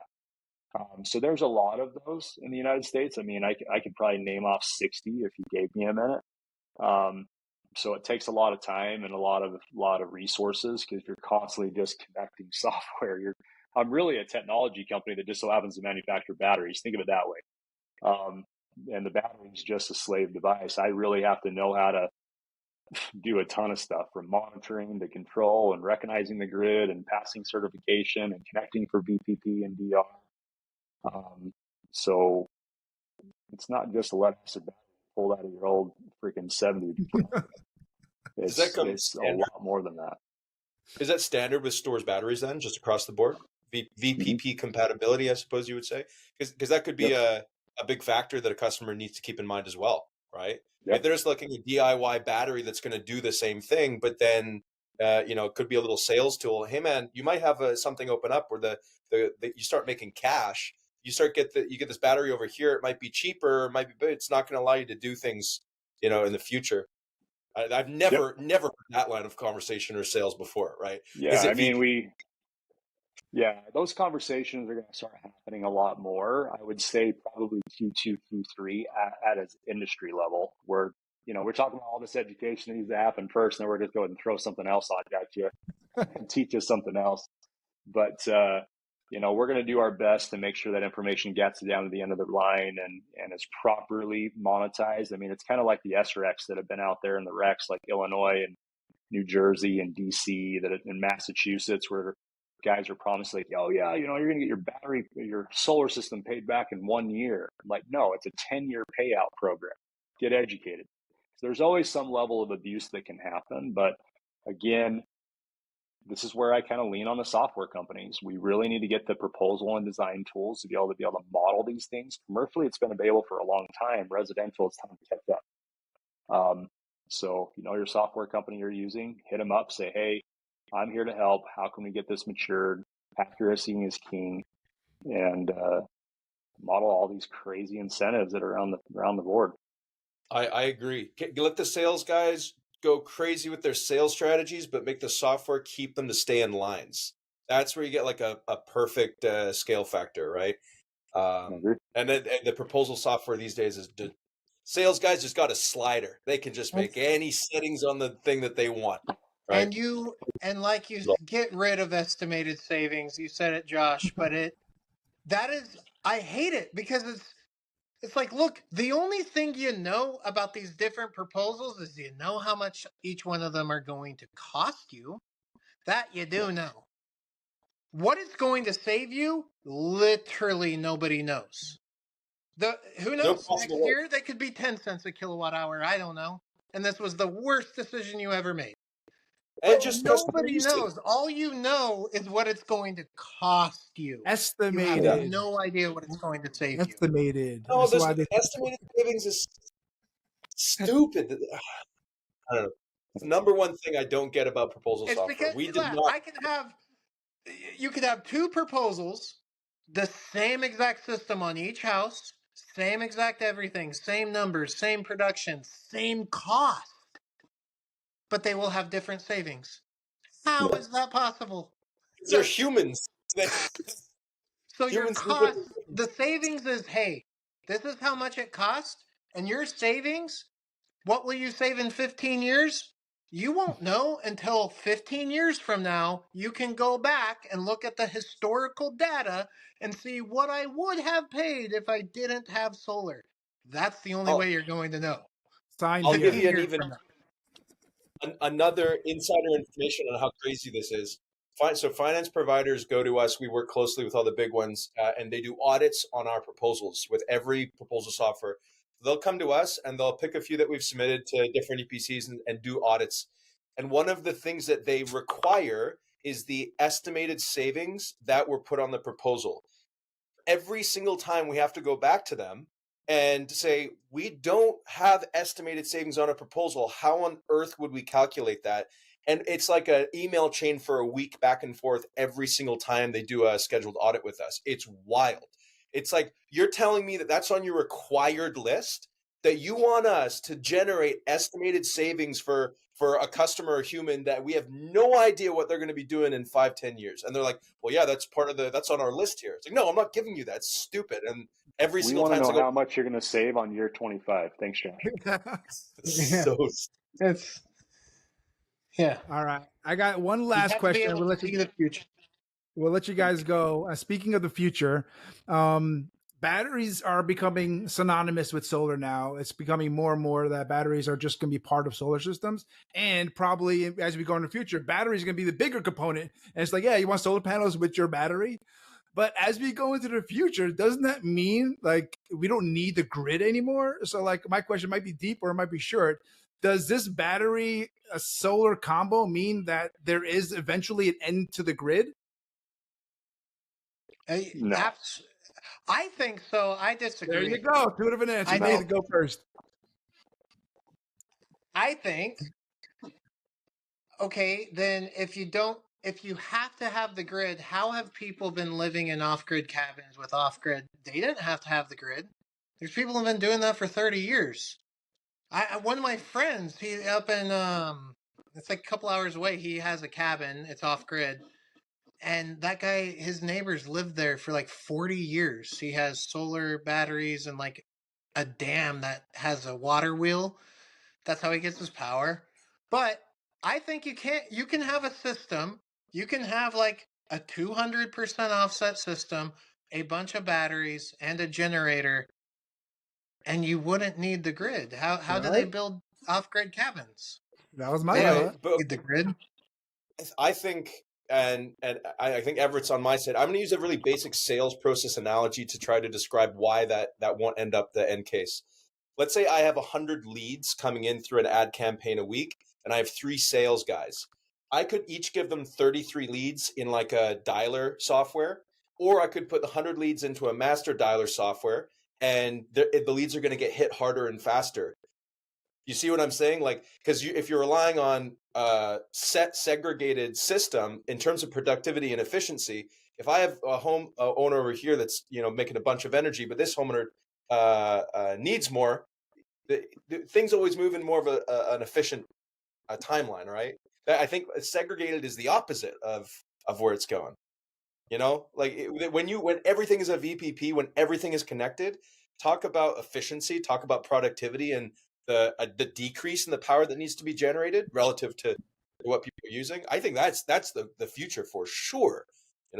When you're able to neighbors are just constantly back and forth, and that's got to be what's going to happen. Oh, I guess everything. Yeah, I guess I was just saying, like, can you? It's like, yes, you can. Eventually, like, one if somebody day, wants will that. there be the end to the grid because of solar and batteries? Like one day, will there No, be? there No. has to be. The houses have to be connected. There could eventually, I guess, be the end of centralized power plants. Right. I guess there could be the end of that, but all of these houses would have to, like, if every All house you're doing is creating another centralized power plant. That's what you're forgetting, is the utility company is just a microgrid. So all you're doing is you're breaking it up in decentralized areas, and it's the same exact play. So I look at it, and the fact is, the answer is no. With the solar and battery technology aspect of it, the only way we're going to be account for independence is if there's maturity in the energy generation side on a 24-hour basis where you can account for independence. So until we end up in a situation like Star Trek, we're not there yet. But generation of solar and batteries as a primary and secondary source will not be a globalized solution independently, because the quality of life is going to change. So yes, we have cabins and solutions out there and friends and family, but we're not charging electric vehicles. We're not having 13 iPads plugged in from all the kids and then playing gaming. You're not watching late night TV in your theater in your basement, blasting your audio, making sure that you've got things going. No, you got a generator cranking. You've got a water wheel running for baseload generation. That technology isn't there yet. Plus, there's an economic threshold that the adoption of America is not going to have for those two technologies to account for 200% offset considerations. In addition to that, too, is that we don't have enough physical real estate to actually generate that 200%. The average rooftop is barely getting to 100% in Massachusetts, let alone California and Utah. So there are limits to the technology to achieve that.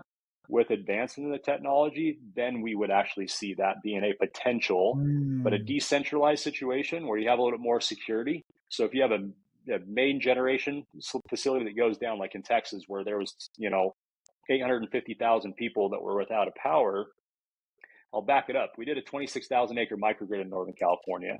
When we went through and developed that, we actually set up a centralized solar battery generator solution, which we actually accounted for even a fourth generation with some gravity fed energy solutions that got pretty creative.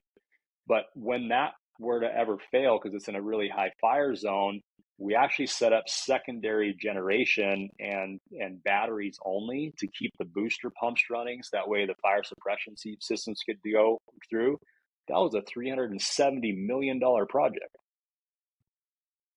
So can it happen? To Nate's point, 1,000%.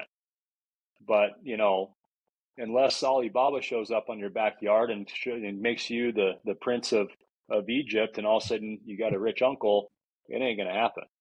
So that's where I'm saying is the technology is the barrier of entry today. But it's a cool future to think about. Yeah. Very cool future to think about. Unless, like you say, it just becomes centralized again, and we're talking about high power bills now. We forecast what the technology could be in the future in terms of like savings and decentralization, but then capitalism just takes over again, and the power bills are always as ridiculous high as they are today. Yeah. Yep. Well, this has been one of my favorite episodes we've done. I really appreciate you guys getting on here. Everett Brewer with Storz Power. If anybody wants to work with you, network with you, reach out to you, what's the best way to do that? Yeah, best way is just storzpower.com. I mean, hit that up, say you're a homeowner or partner, get in touch with us direct. Of course, hit me up on all the social platforms. Love to hear from you guys, want feedback. We love getting feedback from our partners. It actually helps create future generations of our product. We want to make it, we want the boots on the ground to influence the solution because you guys are the ones that matter. So love to get everybody's feedback, be a part of the future. Man, it takes a village, even if I have to be the village idiot. I mean, we've got to get it done eventually. So I appreciate you guys always focusing on accuracy and proper training and get some of the best people across the entire industry on these podcasts and in person and on main stages. I mean, I can't thank you guys enough. It's got to do more of this. But I'll just kind of give you guys or the people that are listening here. It does no good to sit down and listen.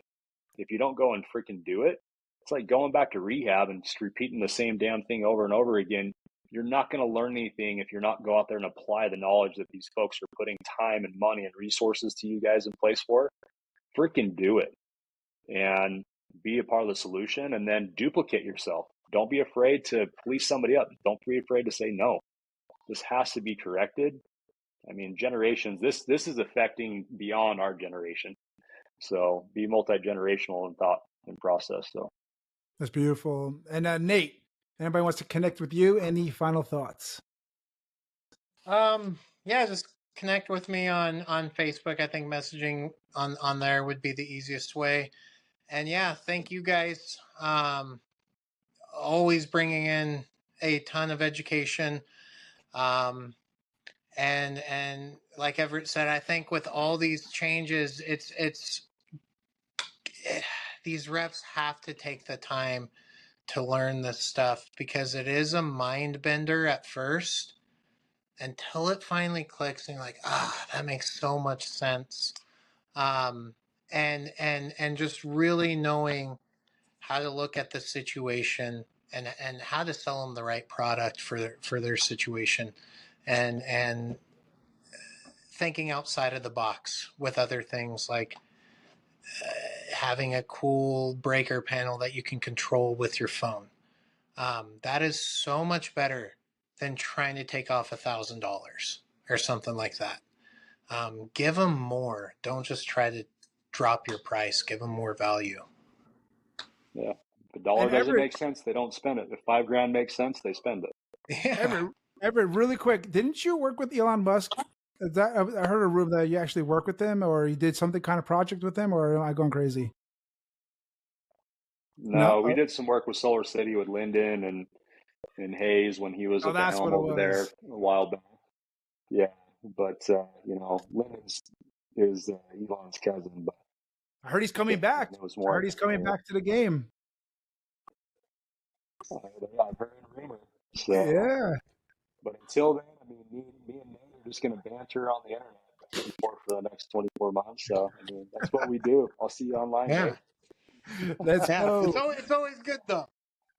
Appreciate you guys. This has been awesome. This has been a Solar Pulse podcast with Josh and Joe, with Everett Brewer and Nathan Skousen. Let's go. Peace. See you guys. Have a good one. Peace.